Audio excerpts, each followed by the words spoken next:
Pledu cɛ ana muso denmisɛn ani mabakɔrɔ kuma fɔlen kɔrɔ o tɔ ye dalama ye bi su in na kɔni an bɛna kuma Mali ale ka yɛrɛma hɔrɔnya o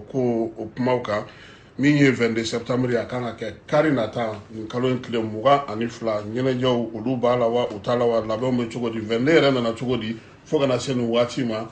ka taa se jamana yɛrɛ kɔnɔ kibaruya kɛrɛnkɛrɛnnen minnu bɛ yen an n'an da don olu fana dɔw la k'olu da aw tulo kan an ka maa welelenw yaasa u bɛ se k'u hakilina di o la tɔgɔ t'i jate ni su an b'a ni su i Tarawele i nana an ka wele jaabi a diyara ye doyen Dawuda Tigete ni su i nana an ka wele jaabi su in na an b'i fo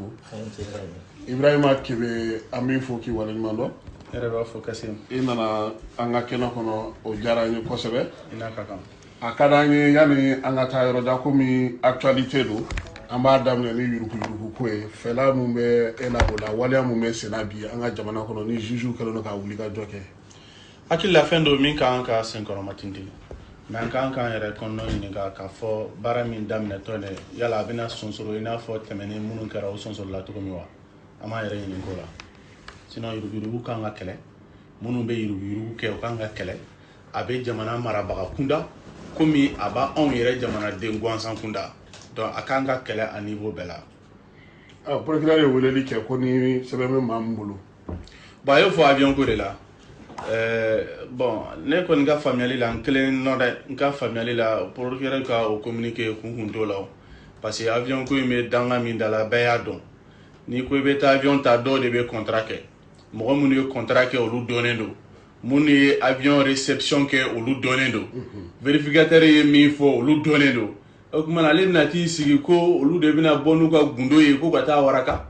ayi an ka sabali dɛ hali politiki mɔgɔ minnu y'a kuma fɔ mada la n'a a kisɛ b'olu bolo peut-être u bɛ se k'a sɔrɔ source sûre la mais k'a fɔ a kisɛ dar'u bolo mais procureur bɛ se ka ɲininkali kɛ ministère de la défense la a ka correspondance c'u ma a mago bɛ information min na o ka d'u ma mais hali n'a sera ministre kunda a laban bɛ laban haute cour de justice la dɛ n'u y'a bila ka taa assemblée la hakili la ka nin député to yen madala n'a bɛ ɲɛnabɔ dɛ député kɔrɔw plutôt ayiwa Dawuda Tigete hakilina ye jumɛn ye waleya min bɛ senna an ka kiiri so mɔgɔw bolo nin waati na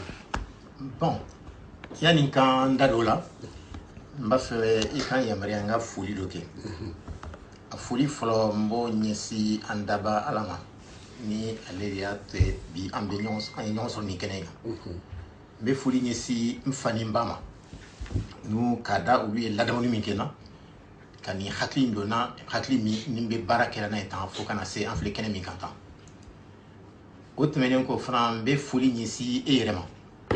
k'a da i ka wuli ka jɔ kan parce que nin t'i siɲɛ fɔlɔ ye i k'an wele an ka kuma jamana ɲɛta ko kan n b'o foli ɲɛsin ma ka foli ɲɛsin i baarakɛɲɔgɔn bɛɛ ma ani mɔgɔ minnu b'an lamɛnna n'o bɔra yen n bɛ foli ɲɛsin n terikɛ dɔ ma n'o fana bɛ wuli ka jɔ la tuma bɛɛ walasa ne se ye min ye kunnafoni jɛnsɛnli la n k'o kɛ min b'a to an hakilina bɛ se ka dɔn hakilina kura dɔ bɛ se ka na jamana kɔnɔ min b'an bɔ an bɛ fili min kɔnɔ bi n'o ye baarabɔko min ye a sigilen b'a fɛ yan nɔ o tɛmɛnen kɔ n bɛ min fɔ i ye min fɔ n ye tan san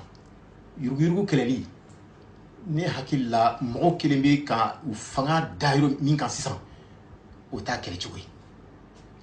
minnu ye tiɲɛni kɛ jɔnw de don u y'a kɛ ka da mun kan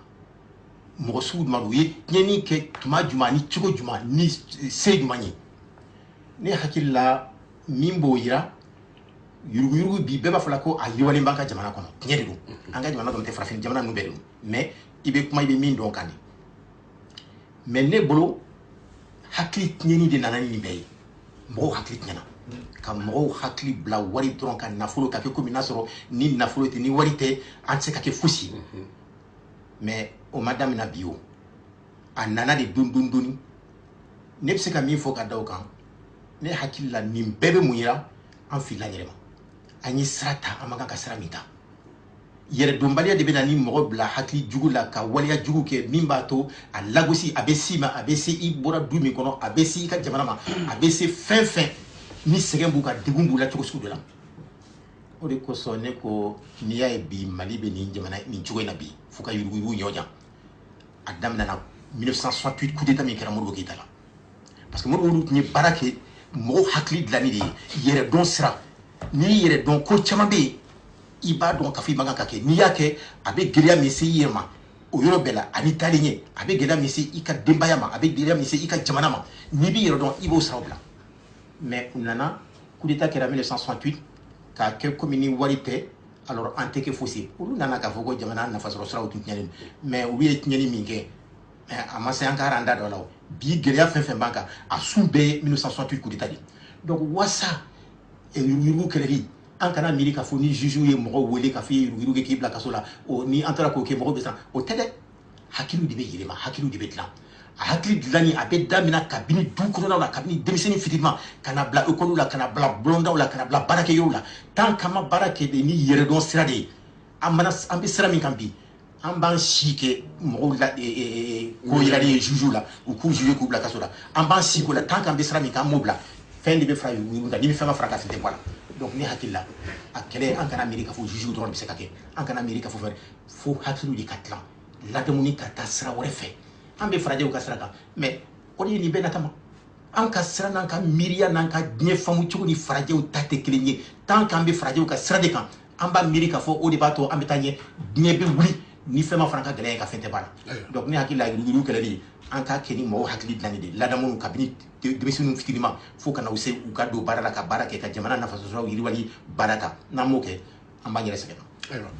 to non ji jate an bɛ hakilina nɔfɛ waleya min bɛ sen na nin waati in na an b'a dɔn k'a fɔ seko ni dɔnko o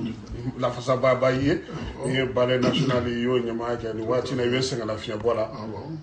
denmisɛnnin caman bɛ yen i y'olu sen don seko ni dɔnko kɔ an naani yɛrɛ b'an fɛ yan kuma b'a fɔ k'a ka mese ye. tout à fait Kassim an b'aw fo mais n ka foli da tɔw ta kan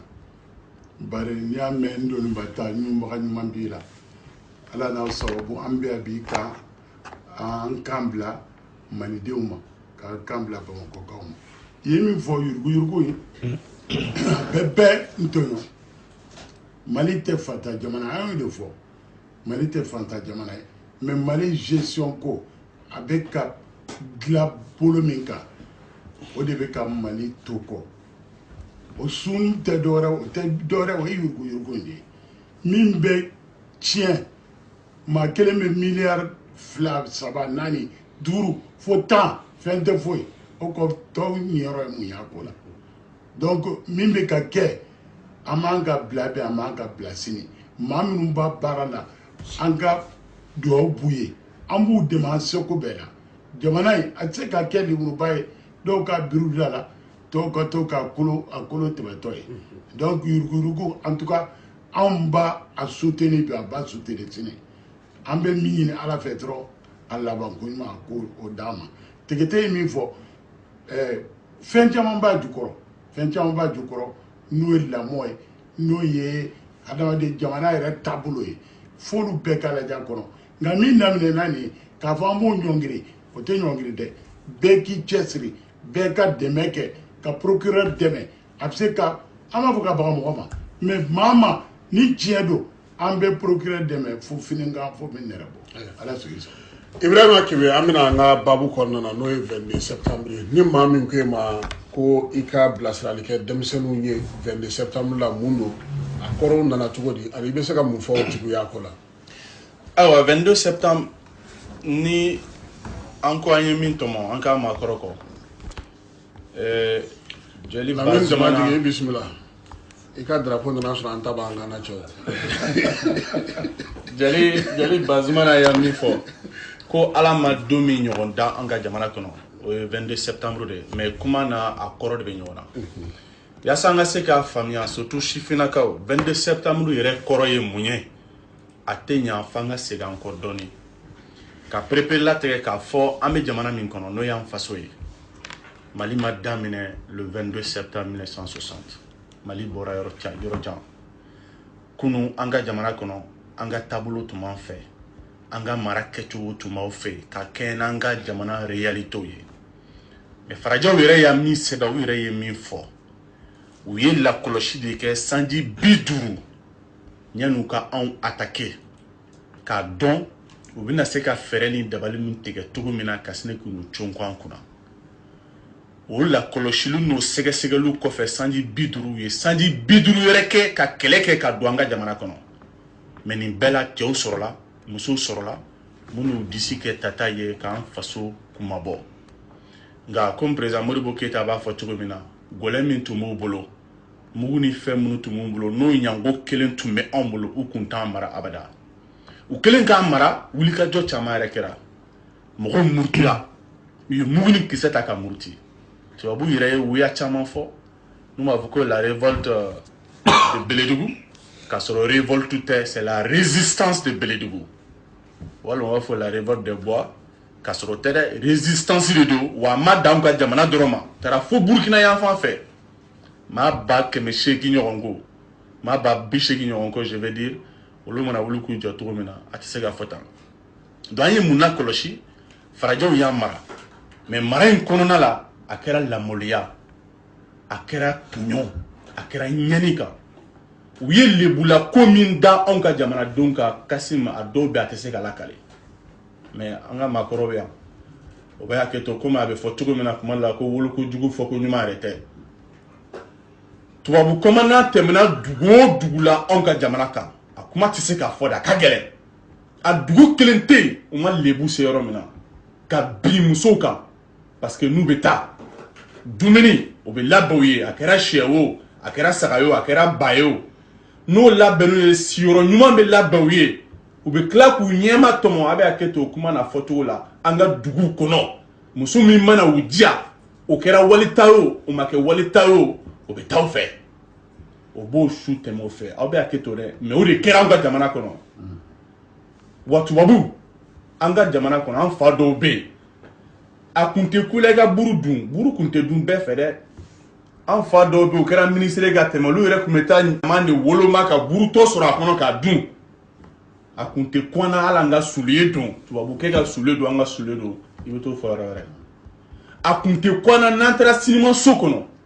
hali ni siège bɛ yen n'a ma fa golofin e sigiyɔrɔ bɛ duguma de tubabu bilen de sigiyɔrɔ bɛ sanfɛ o bɛɛ de kɛra ni maloya ni fɛn bɛɛ kɔnɔ mais an kana ɲɔgɔn digi ni fura mɔbali ye anw y'u ka jamana kɔnɔ den dɔw de ye janfa siri anw y'u kama tubabu ka se ka ni fanga sɔrɔ an kunna chef de canton caman b'a la dɛ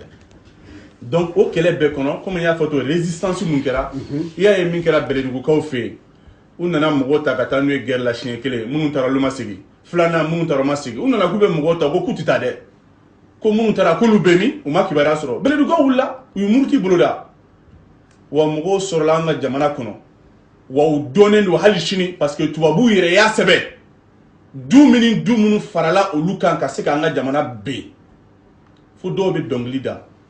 ko biri bara bamanan tɛ muruti nin kɔ bɛlɛdugukaw ka magotɔ mais kuma na fɔcogo dɔn o bɛɛ kɔfɛ minnu y'u disi kɛ tata ye i n'a fɔ samuru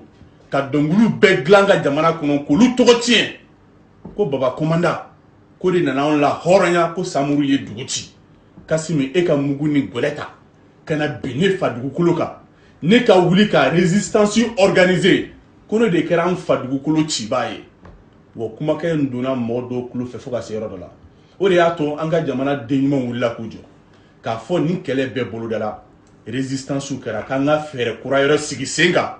n'o bɛnna ni politiki fɛrɛw ye ani golofina guɲɛrɛw an nana k'an sigi yan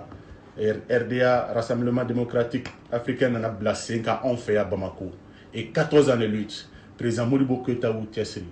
u n'u jɛɲɔgɔnw u ye kɔngɔ kun ka minɔgɔ kun ka ɲani kun ka kasolabila kun ka tɔgɔ tiɲɛ kun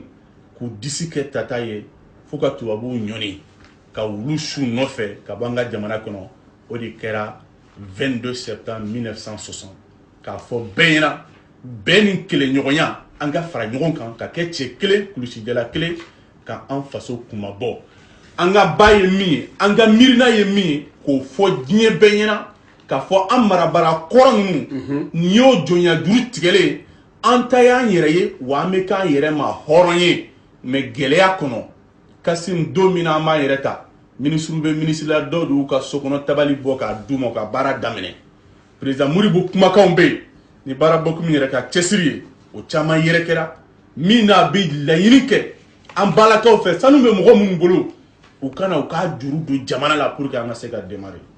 donc an wulila k'an jɔ n'o kan de ye k'a fɔ jɔnya juru tigɛra an tɛ maloyali ko la tuguni an tɛ lebu ko la tuguni an ye hɔrɔn de wa ni hɔrɔnya baara ka kan ni ko I b'a fɔ bakuruba la an kɔni ka tɔmɔta ye min ye ka fili k'a dan kuma la yɔrɔ la komi an faw fana bɛ yan a caman kɛra olu ɲɛna olu ye wulikajɔ caman k'a la ni fili min yera ne ka kuma la ne b'a kɛ to ɲini fɛ o la hakili la I ye min fɔ nin ye nin caman sɛbɛnnen don gafew la an ka jamana kɔnɔ a ka ɲi min ye hakililajigiw olu ka to ka k'a la waati ni waati parce que mɔgɔ caman bɛ yen olu yɛrɛ bɛ ɲini kana 22 yɛrɛ kɛ bolo kɔfɛ ko ye k'a sababuya kɛ I y'a fɔ cogo min na maa wɛrɛw fana bɛ yen minnu fana sigilen don fɛn o fɛn bɛ se ka ɲɛ jamana in kɔnɔ k'o tiɲɛ o ye jamana yɛrɛ den dɔw ye olu ka baara kɛcogo ye nka bɛɛ lajɛlen n'i ka ko faamuya cogo don Dawuda Tigete hakili la e ye livre sɛbɛn président Modibo kan min ye ɲinini ye a b'o sira fɛ hali bi a tɛ dɔgɔkun 3 bɔ a ye président Modibo n'a jɛɲɔgɔn kumakan bila YouTube fana sanfɛ yaasa jamanadenw bɛ se cogo min k'a mɛn aw ni baara bokum ale ye opérateur économique a ka wulikajɔ kɔnɔna na aw y'o baara fana kɛ pour que halisa parce que aw yɛrɛ y'a fɔ ko an ka jamana in na kuma de bɛ lamɛn o de la a ye kumakan kɛ ka fara sɛbɛnni kan 22 ko la a bɛ se ka mun fara kɛmɛ ta kan mɔgɔ bɛ se ka min kɛ somɔgɔ sama ye. Bon, n bɛ se ka min fara o kan kɛmɛ y'a fɔ cogo min a ka kuma daminɛ la wasa ka 22 septembre faamu fo an ka segin kɔ dɔɔni kɛ mais ne bolo yanni k'o segin kɔ kɛ n b'a fɛ ka min fɔ ne bɛ 22 septembre don hukumu min kɔnɔ o ye yɛrɛdɔn kɛnɛ de yɛrɛdɔn parce que bɛɛ b'a dɔn an yɛrɛ b'a fɔ siyasi t'an fɛ yan nɔ ni o tɛ minnu ka zana la n'u b'a fɔ ko jidɔn sodɔn yɛrɛdɔn ɲɔgɔn tɛ yɛrɛdɔn sabatili o de nana wolo 22 septembre la ka da mun kan 22 septembre o y'an ka yɛrɛma hɔrɔnya don de ye mais yɛrɛma hɔrɔnya in a mana yɛrɛma ten mɔgɔw de ka wulikajɔ y'a kɛ u ye wulikajɔ in kɛ k'a da mun kan u y'a kɛ k'a da ko dɔ de kan a ko fɔlɔ ye mun ye mɔgɔw dɔw de bɔra kɔfɛ n'o ye farajɛw ye ka na bi farafinna kan n bɛ hakili jigin kɛ min na farajɛw ka ɲininikɛla ba dɔ bɛ yen nɔ a y'a ye k'a fɔ u bɛ ni ko farajɛ kabini faransi de ma faransi dɔrɔn tɛ farajɛ ye dɛ mais an bɛ se ka kuma faransi de kan parce que olu de tun y'anw mara a ko gɛlɛya dɔ tun na faransɛ yɛrɛ ni ɲɔgɔn cɛ bɛnbaliya u tɛ ɲɔgɔn faamuna foyi la u mana fɔ u bɛ bɛn fɛn fɛn na kɛlɛ ni fɛn bɛ kɛ ale ye miiri hakili jagabɔ dɔ kɛ a k'u ma n'aw b'a fɛ bɛnbaliya min b'an ni ɲɔgɔn cɛ yan nɔ a ka ban an ka k'an yɛrɛ an ka se ka baara kɛ min b'a to an ka jamana ka taa ɲɛ f'an ka taa bi mɔgɔw dɔw kan kɔfɛ o yɛrɛ ka miiriya ye o y'u ka miiriya ye a y'a fɔ a y'a sɛbɛn o b'a sɔrɔ gɛlɛya b'u yɛrɛ damaw ni ɲɔgɔn cɛ u tɛ bɛn na n'u k'u bɛ fɛn fɛn kɛ u tɛ bɛn u bɛ kɛlɛw kɛ u bɛ ɲɔgɔn faga u bɛ fɛnw kɛ min tɛ fɔ 1793 san 1793 ani 93 français ka assemblée min tun bɛ yen a tun b'a fɔ ma a waati la a tun b'a fɔ assemblée tun b'a fɔ convention o y'a sɔrɔ u ye révolution kɛ 1789 mais u ka jamana fan dɔ tun bɛ yen u b'a fɔ ma ko Vendée o tun ye région dɔ de ye France ye olu ko u ma sɔn fanga kura min nana sigi k'u ma sɔn o ma donc u murutira bon assemblée min nana sigi o fanga kura in kɔnɔ n'u b'a fɔ ma convention a kɛra san 1793 u ye sariya dɔ ta précisément 1er octobre kalo tile fɔlɔ san 1793 o sariya in kɔnɔ u ko ka taa ka Vendéens faga k'u si latunu pewu ka bɔ Faransi u y'a kɛlɛ daminɛ o sariya in de y'u yamaruya u ka armée taara don yen u ye fagali kɛ 94 000 Vendéens u y'u bɛɛ si latunu k'u faga pewu bon o bɛnbaliya in de kɔnɔna na u ka ɲininikɛlaba dɔ hakili jagabɔkɛla dɔ y'a ye k'a fɔ komi ni bɛnbaliya min b'u cɛ n'i y'a ye u tɛ se ka bɛn u sigilen bɛ ɲɔgɔn kan de f'u ka wuli ka taa bi jamana wɛrɛ de ka diɲɛ kɔnɔ fan dɔ fɛ kɔfɛ wasa u ka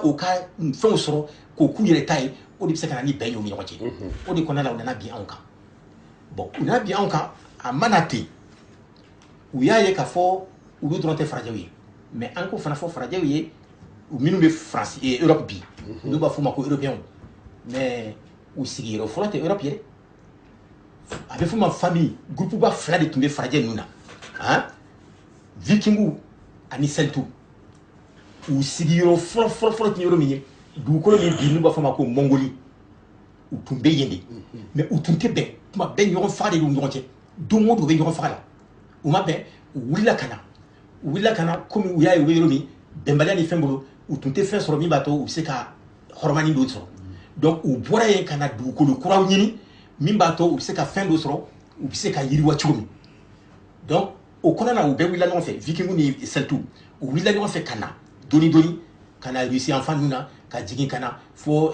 Allemagne Suède ninnu Europe nordique ninnu na mais u ka kɛlɛ ninnu kɔnɔna na tuma bɛɛ vikingu de tun bɛ se Celtes la donc u mana sigi yɔrɔ o yɔrɔ vikingu bɛ Celtes gɛn bon Celtes ninnu viking ninnu olu de b'a ka sigi pays nordique ninnu na Norvège Suède Finlande ka na fo Allemagne ninnu na ni Angleterre ninnu ni fɛnw bon donc olu sigira yen nɔ u ye Celtes gɛn Celtes de labanna ka na jigin olu de sigilen filɛ Faransi Espagne Portugal Italie Belgique olu sun ye Celtes de hali bi o bɛnbaliyaba de b'u ni ɲɔgɔn cɛ vikingu ni Celtes donc u sigiyɔrɔ fɔlɔ tɛ Europe ye dɛ u sigiyɔrɔ fɔlɔ ye Mongolie de bon u nalen yen nɔ sa olu sigi yen nɔ tuma min u tora kɛlɛ ni fɛn kɛlɛ bɛnbali ni fɛnw na u bɛ yɔrɔ ɲini u bɛɛ b'a fɛ ka nafa sɔrɔ sira sɔrɔ yɔrɔ min o kɛlɛ kɔnɔna la 1885 san 1885 u ye ɲɔgɔn sɔrɔ Alimanw ka jamana la ko Berlin ko k'a ma filɛ u y'a ye k'a fɔ min bɛ farafinna Afrique a tɛ diɲɛ sigiyɔrɔba 5 ninnu si la n'a bɛ fɔ ma continent olu surtout tun bɛ Afrique a tɛ fan si donc maintenant u ko sisan pour que an ka se ka bɛn an ka Afrique tila ni ɲɔgɔn cɛ parce que nafa sɔrɔ sira min bɛ yen nɔ o tɛ an ka Europe ye donc o conférence nin kɔnɔna la a kɛra Alimanw yɛrɛ de bara Berlin 1885 mais Alimanw tilali in kɔnɔna la olu ye jamana 4 dɔrɔn de sɔrɔ farafinna Togo Cameroun Tanganyika ani Namibie a tɔ bɛɛ tilala Faransi ani Angleterre ani Portugal ni Espagne ni ɲɔgɔn cɛ mais Alimanw ko a kɛra anw minnu bara u ye 4 dɔrɔn de d'anw ma a fanba bɛɛ wulila tila déjà en 1914 Franci à l'époque Franci population d'accord. En 1914 Franci population tuait 39 600 000 habitants mais au cas territoire il y avait 500 000 km². 39 600 habitants disposant de 500 000 km², ils avaient en Afrique 10 660 000 km² en 1914. Maintenant, Allemands ont dit, bon, à Kerambra, il y a des bouchis kat la ou taouré ñoté, comment se fanga tout de la sobe. Mais au coco atsika tout comme à Kerambra, où il y a Jomaï Rauna, où il y a Famba ou Taka, Nanindon Fitini Dama. Alors, fanfana c'est là, do coquet, Mimbaïrou la Cafo, ou Yemi Kama Berma, en Kafoucado Frantaka. Moro Temifo, Première Guerre mondiale, toutes les 2 guerres mondiales, a objectif bas bétunier, dominer l'Afrique. Avoir la même mise sur l'Afrique. Ou bien il faut qu'il y ait un interrogatoire. C'est vrai, ou qu'un interrogatoire. Mais ou qu'un interrogatoire sabatini, où il y a un atseka nous mana farafina de mara, Afrique de mara. Au décoso, Première Guerre mondiale, a bataille follow. Mafiango au Watila, Allemand tombé Cameroun. A bataille follow, a kera précisément village d'Ouguni de là, aux frontières de Cameroun ni Congo, Brazzaville de Tché, ou Birou. Donc, Allemand ka, Yuka, armée formée Cameroun, où lui il a canabi. Français au camp Congo Brazzaville parce que français est tombé Congo Brazzaville et surtout qu'à l'époque Afrique occidentale française là capitale tu es Brazzaville où il y a Amérique faut nous Brazzaville sur le tronc bon oui fait pas donc on en a bien mais quelle est ma diaola beya guerre mondiale première guerre mondiale là-bas commis donc hari min tumbu buluga bosula oui Cameroun bosula ka di français oui Togo bosula ka tla Angleterre ni français oui Namibie bosula ka di Angleterre ma hein. Donc, Tanganyika ko bosula ko di Angleterre donc ulu kera bulan ko ni donc o tumbe min lañini a tobe tiano bulu maintenant o ko o titso ta to sigile tando donc o kan na folo so tigi ba minu tumbe no ni usine ba o ni fumbu bulu fo concerne ulu fana o yaye ka fo o yu o kron o se ka fin so yoro were Europe yere parce que o tubo frafina fana min tumbu bulu bosula donc o ye label damna o label konona de la o ye doye o ye livre de semaine ko Hitler ko Mein Kampf qu'on a donc où il y a aucun livre qu'on a naka miria nous you sinsi au camp au bout de mai au ka fɛn caman sɔrɔ min b'o sugu la fo ka tɛmɛ hali min tun b'o sugu la kan donc au delà Hitler ma fanga sɔrɔ ni marifa ye dɛ a ye élection de gagner Allemagne en 1933 donc a kɛlen ka élection gagner u y'a ye a ka miirina ye min ye ko Allemagne de bɛ diɲɛ bɛɛ sanfɛ olu de ɲɔgɔn tɛ olu de kan ka diɲɛ mara olu de kan donc u y'u doni u y'u ka nafolo ɲɛsin ale ma k'a dɛmɛ fo ka armée kɔgɔlenba sɔrɔ u ye deuxième guerre mondiale damina ten de bon o daminalen i m'a ye ale ka Rommel u b'a fɔ le renard du désert o tun commencera ka donna en Afrique du Nord a tun bɛ nali donc u tun b'a fɛ de ka Faransi ni Angleterre ninnu ka colonie minnu bɛ Afrique farafinna k'a bɛɛ bosu la pour walasa olu ka économie ka se ka yiriwa cogo sɔrɔ i y'a ye bon donc pour que ka kuma la surunya o tilatilali de nana ni colonisation intensifiée ye ka yiriwa kojugu i y'a ye bon o kɛlen n bɛ se ka pour que ka kuma la surunya u y'an tila k'an kɛ jamana misɛnninw caman ye farafinna bon o tilalen kɛlen de alors n bɛ na date min fɔ pour que ka kuma la surunya k'an teliya date min y'a jira k'a fɔ kɛlɛ don daminɛna farafinw yɛrɛ bolo min b'a to u b'u ka yɛrɛma hɔrɔnya ɲini ka ninnu bɛɛ k'u ka fanga bɔ mɔgɔ minnu nana bi an kan k'a b'u bolo k'u ka fanga di jamanadenw yɛrɛ ma a ɲɔgɔn yeba kɛra octobre 1946 Bamako n'o ye RDA ye donc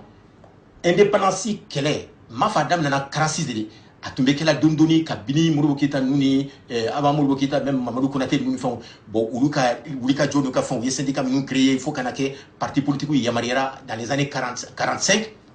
fo kana kɛ 46 RDA nana u ko ko bon an ka fanga fara ɲɔgɔn kan walasa an ka indépendance kɛlɛ kɛ ɲɔgɔn fɛ k'an ka indépendance sɔrɔ donc o de kɛlen RDA créera bon RDA ka créeli kɔnɔ a ko sisan minnu nana u ye ɲɔgɔn sɔrɔ yan nɔ u ko bon an si tɛ se ka taa indépendance la an kelen kelenna faralen t'an an ka mafilɛ an b'an fanga fara ɲɔgɔn kan cogo min jamana minnu nana o ye Faransi tun ye jamana minnu mara farafinna tilebiyan fan fɛ ani Tchad nana far'u kan Cameroun fana ye mɔgɔ bila ka na observateur la ko donc an ka mafilɛ organisation minnu bɛ yen nɔ olu k'u fusionner ka fara ɲɔgɔn kan ka kɛ RDA bolofara ye o jamana ninnu kɔnɔ bon o sen de fɛ Union soudanaise RDA créera Bamako RDA congrès banné précisément le 22 octobre 1946 Union soudanaise RDA créera o y'a sɔrɔ parti ba fila de bɛ yan nɔ parti démocratique soudanais ani bloc soudanais parti démocratique soudanais farajɛ dɔ tun bɛ yen n'o tɔgɔ ko Morley ani Lafayette mɔgɔ fila olu ni Dirisa Jara olu de ye o parti nin créé parti démocratique soudanais maintenant Mamadou Konaté o ye bloc soudanais créé mais o ka parti tun affilié len bɛ SFIO la section française de l'internationale ouvrière bon donc maintenant olu fusionnera ka fara ɲɔgɔn kan ani PSP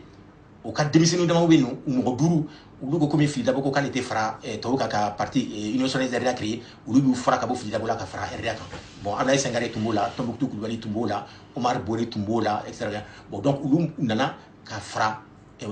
bloc soudanais ni parti démocratique soudanais ka Union soudanaise RDA créé bon o Union soudanaise RDA nin de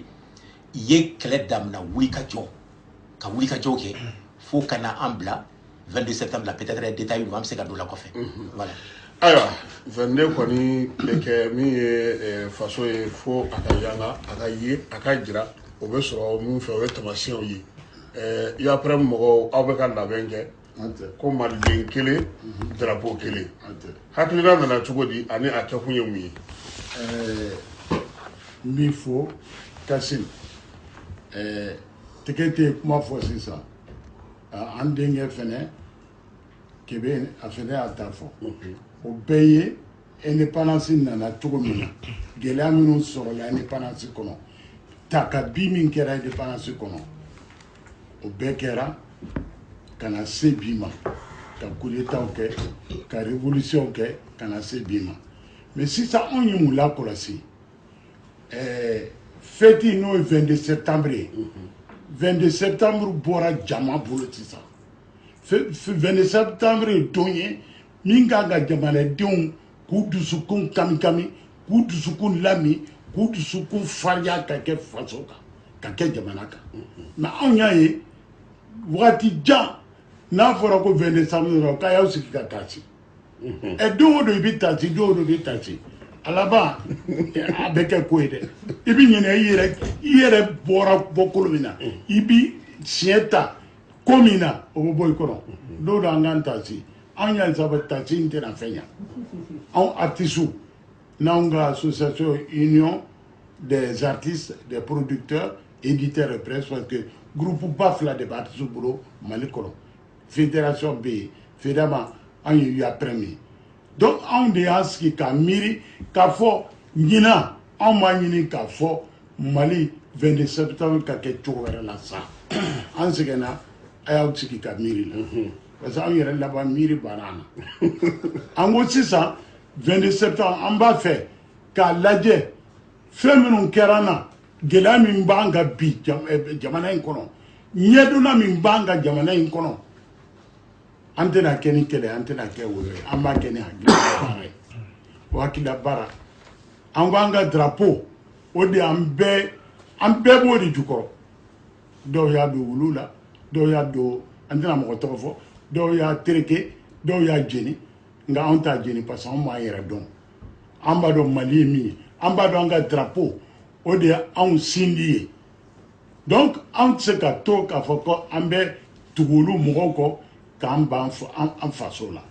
Donc en gros, on met la miri, 22 septembre vrai, mille na toi ni en bé malien kele drapeau clé. Anga sir anga sodaula, anga sir barakerola, anga sir motoka, anga sir mobiloka, anga mali yanga sanfe. Dieu ka don, farafina ka don, kwali bi mali don be, minu ni ben malikola. Mali bɛ se ka tingi taga nka Mali tɛ bin dɛ a tɛ se ka bin anw ɲɛna donc an y'o de baara daminɛ ala y'a kɛ vraiment an ni sababa bɛnna parce que n'i ye dugu kɔnɔna lajɛ bi mototigiw dɔw a bɛ mɔgɔw la a bɛ duruduru nɔ a bɛ sotaramaw la an y'a lawuli o kama k'a fɔ maliden bɛɛ et puis an contacté ani diaspora ye France o je crois que i yɛrɛ image dɔw ye France o Allemagne o États-Unis an ye a bila nin bɛɛ la u bɛɛ wililen bɛ k'i jɔ Côte d'Ivoire Afrique centrale an y'a bila nin bɛɛ la anw ka miliyɔn ta ye min ye ɲinan an ka faso in an ka a kɔrɔta sanfɛ o tɛ se ka kɛ n'an ka drapeau tɛ o drapeau an b'o de wuli k'o jɔ bɛɛ ka drapeau san bɛɛ ka drapeau san depuis le 21 mais dɔw y'a daminɛ kaban comme y'a fɔ aw ye depuis le an kɔni ka programme na depuis le 21 bɛɛ ka drapeau tɛ i bolo pour que ka se ko o sankɔrɔta tulon tɛ sɛbɛ tɛ tulon sa an y'a ye k'a fɔ pour que ko o senkɔrɔsinti an ye tulon 2 daminɛ bɛɛ n'i ka drapeau sibiri don maison de jeunes na bɛɛ n'i ka drapeau ka na bɛɛ n'i ka yɛrɛwolo fini ka na n'o ye tenue traditionnelle ye an b'a yɛrɛ diɲɛ na an b'a yɛrɛ farafinna k'a fɔ kɔrɔbɔrɔ dɔgɔnɔ miyaga bamanan o bɛɛ ye malidenw de ye an bɛɛ ka jɛ ka fête in kɛ ɲɔgɔn fɛ n'o ye sibiri wulada depuis 16 ans an bɛ maison de jeunes na an bɛ taa tulon comme y'a fɔ tulon tɛ sɛbɛ ta sɛbɛ tɛ tulon sa dimanche fɛnɛ an b'a ta o la ka taa bila 0 heure la anw ye min ye maliko la o y'o ye en tout cas anw décidé len wa mɔgɔw min y'an encouragé an bɛ yɔrɔ min na bi an y'a fɔ maa ye bɛɛ ko nin ye hakili ɲuman ye nin ye fɛn ye an k'an ka wuli k'aw dɛmɛ ala sɔrɔ en tout cas an b'o baara ne kɔni ye n ta daminɛ ka ban an ɲɛ b'o la o na kun anw na ye an bɛ kun la Kebe tonton ci Jakite bɔra sisan ka drapeau ko fɔ drapeau nana 22 ko hukumu kɔnɔna na min ye drapeau dɔrɔn tɛ jamana jɔnjɔn ni o ye hymne national ye ale fana bɛ a la ninnu bɛɛ nana cogo di? Alors, je pense que enfin, il a parlé en bon RDA. Merci. Parce que 22 septembre fêté les follow. Tiens-le, aïe min fo, n'y a de ronté.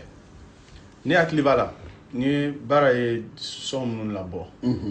Amado bara beaucoup mais à la voiture mina. Enfin, on veut dire qu'à faire comme billet se balader bema. Mais ben donc à faire, nyobo mais ta camera. 22 septembre là, akli jira ɲɔgɔn yaw de don k'akili jagabɔ tolon bɛ se ka k'a la dɛ mais tolon tɛ sɛbɛ ta komi an fa y'a fɔ cogo min na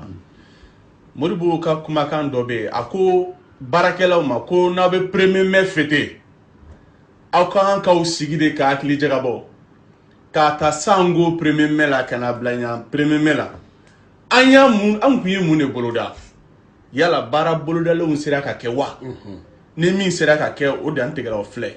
ni min ma se ka kɛ munna a ma se ka kɛ wa mun kan ka boloda yaasa ka se ka kɛ k'an ko bilaw de tirer o sanyɛlɛmaw n'o sanyɛlɛmaw la anw na tuma ma mɛn an mɛnna an bɛnna la n'o ye tigɛtɔw yɔrɔ ye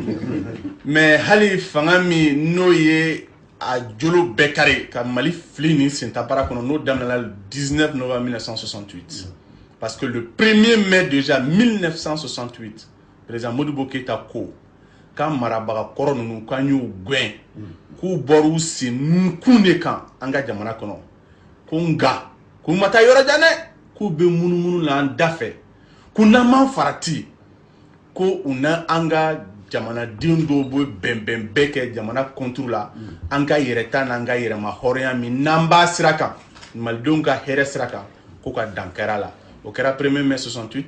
19 novembre 68 coup d'état nana ka kɛ Mali la comme Issa Ndiaye y'a fɔ cogo min na a ka lasew tɛmɛn'o la k'a fɔ an ka jamanadenw de bɛ jamana janfa toujours o ni kɔfɛ mɔgɔw donc 22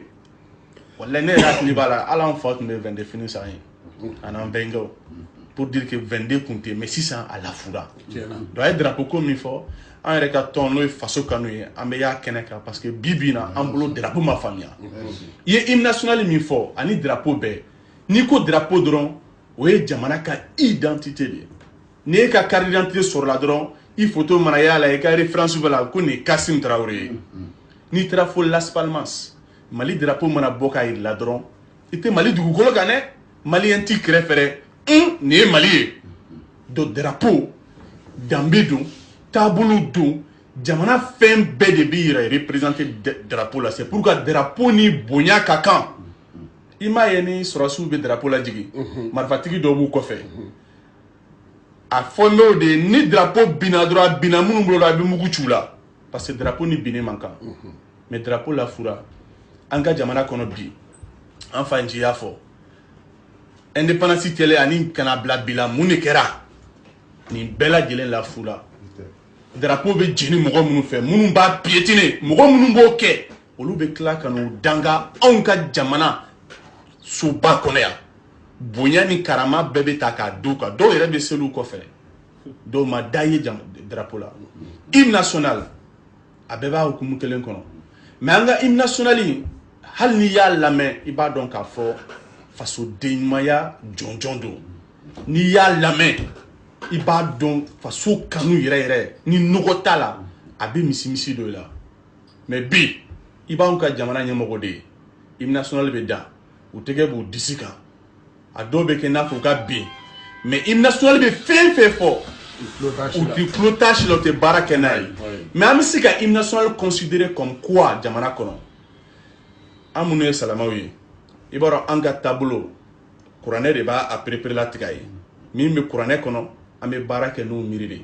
kerecɛnw ta o bɛ ten kɔrɔlen batubaw fana olu fana n'u ka sira n'i ye jamana ta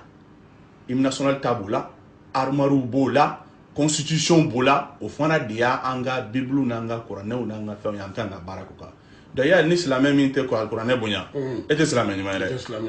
donc an ka fɔlɔ n fa bɛ se ka a seereya mɔgɔ si kelen tun tɛ foyi kɛ i kelen non hali ni président Modibo yɛrɛ ka kuma lamɛn chaque fois anw nu min b'a la ni ne min b'a la ni y'o da ɲɔgɔn ma o cɛ ka jan dɛ donc commission de bilala sen kan an kɛlen k'an yɛrɛ ta pour que armoire o hymne national o nin bɛɛ ka se ka jalatigɛ o commission na mɔgɔ caman tun b'a kɔnɔna la proposition kɛra o commission ye donc commission ye synthèse kɛ o wolola an ka hymne national la o commission la Seydou Badiane tun b'a la ala ma hinɛ a la ani silamɛsiw bɛɛ Madera Keita tun b'a la Gabu Jawara tun b'a la ani mɔgɔ wɛrɛw bɛ dan o yɔrɔ la donc i tɛ se k'a fɔ abada ko mɔgɔnin kelen ko o de ta ye hymne national ye walima o de y'a auteur ye c'est une œuvre collective c'est pourquoi 91 tɛmɛnen u ye médaille di ko auteur hymne national auteur e b'a dɔn a bɛ mɔgɔ min bolo Gabu Jawara de y'a minɛ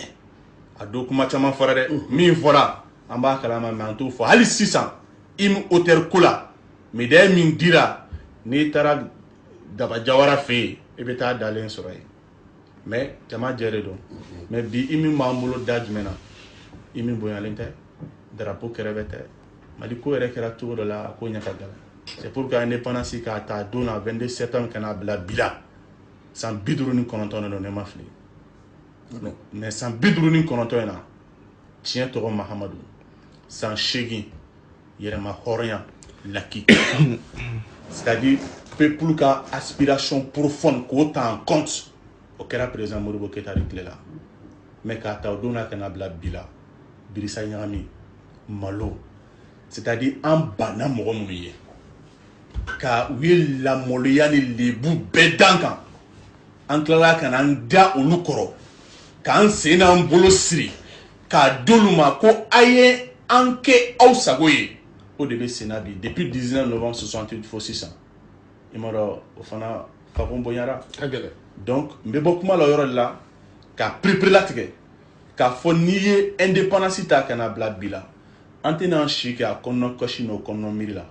o yɛrɛ y'a fɔ Amadu y'a fɔ a y'a sɛbɛn a ka livre dɔ kɔnɔ farajɛw y'u ka école don cogo min na u ko k'u bɛna an yɛlɛma an ka sɔn farajɛya ma k'a kɛ disi gosi ko ye k'a kɛ sewa ko ye et bi lavage de cerveau ma kɛ o ma mɔgɔw bɔ f'an bɛ tila k'an ngolo fana ko k'a jɛ k'a k'u ta ye mais n'an ma segin an danbe ma ka segin an bɔkolo ma ka segin an ka taabolo kɔrɔ ma jamana jɔli ko la an bɛ mɛn tan dɛ c'est pourquoi a bɛ hakɛ to c'est pourquoi fɛn dɔw bɛ yen an ka perepere latigɛ diinɛ fɛn fɛn donna an ka jamana kɔnɔ diinɛ donna ni imposition ye o ye histoire ye min retenu an fɛ yan an ka taabolo don sira ɲuman don an b'a kan mais u ye taabolo dɔw sɔrɔ an ka jamana kɔnɔ u y'olu ta en compte diinɛ dɔw y'o ta en compte an fɛ yan mais démocratie min bɛ n'a imposera an kunna a imposer an kunna ni jamana ɲɛmɔgɔw sɔnna ma kunu ni nata ye ani nɛgɛ ye o démocratie ma anw ka kunu an ka communauté tun bɛ gérer cogo min a m'o intégrer o gɛlɛya de b'an kan bi donc o de jolo kan ka kari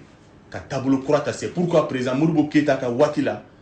fo dugu kɔnɔ mɔgɔw tun bɛ associer jamana jɔli baaraw la mɔgɔw tun ma kɛ kɛrɛfɛdɛn ye démocratie populaire de tun bɛ yen o de y'an taabolo ye mais sisan mun bɛ yen démocratie mun bɛ yen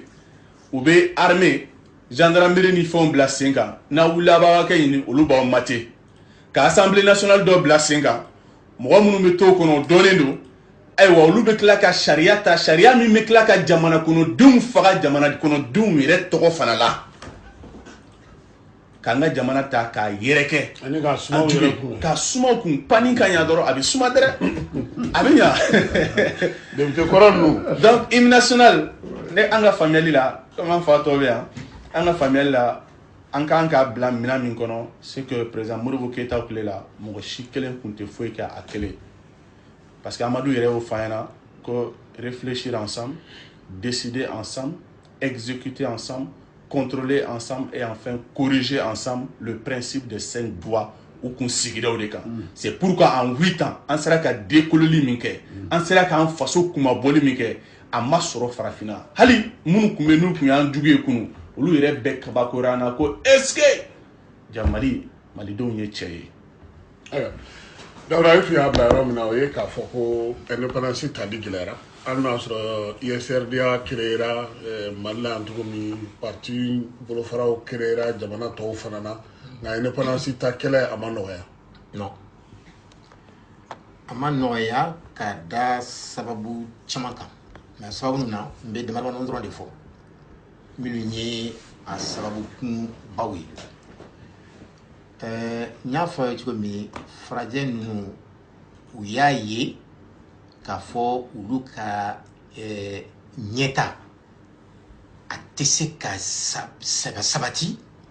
n'u mana bi mɔgɔ wɛrɛw kan ka olu tigiw k'u sago ye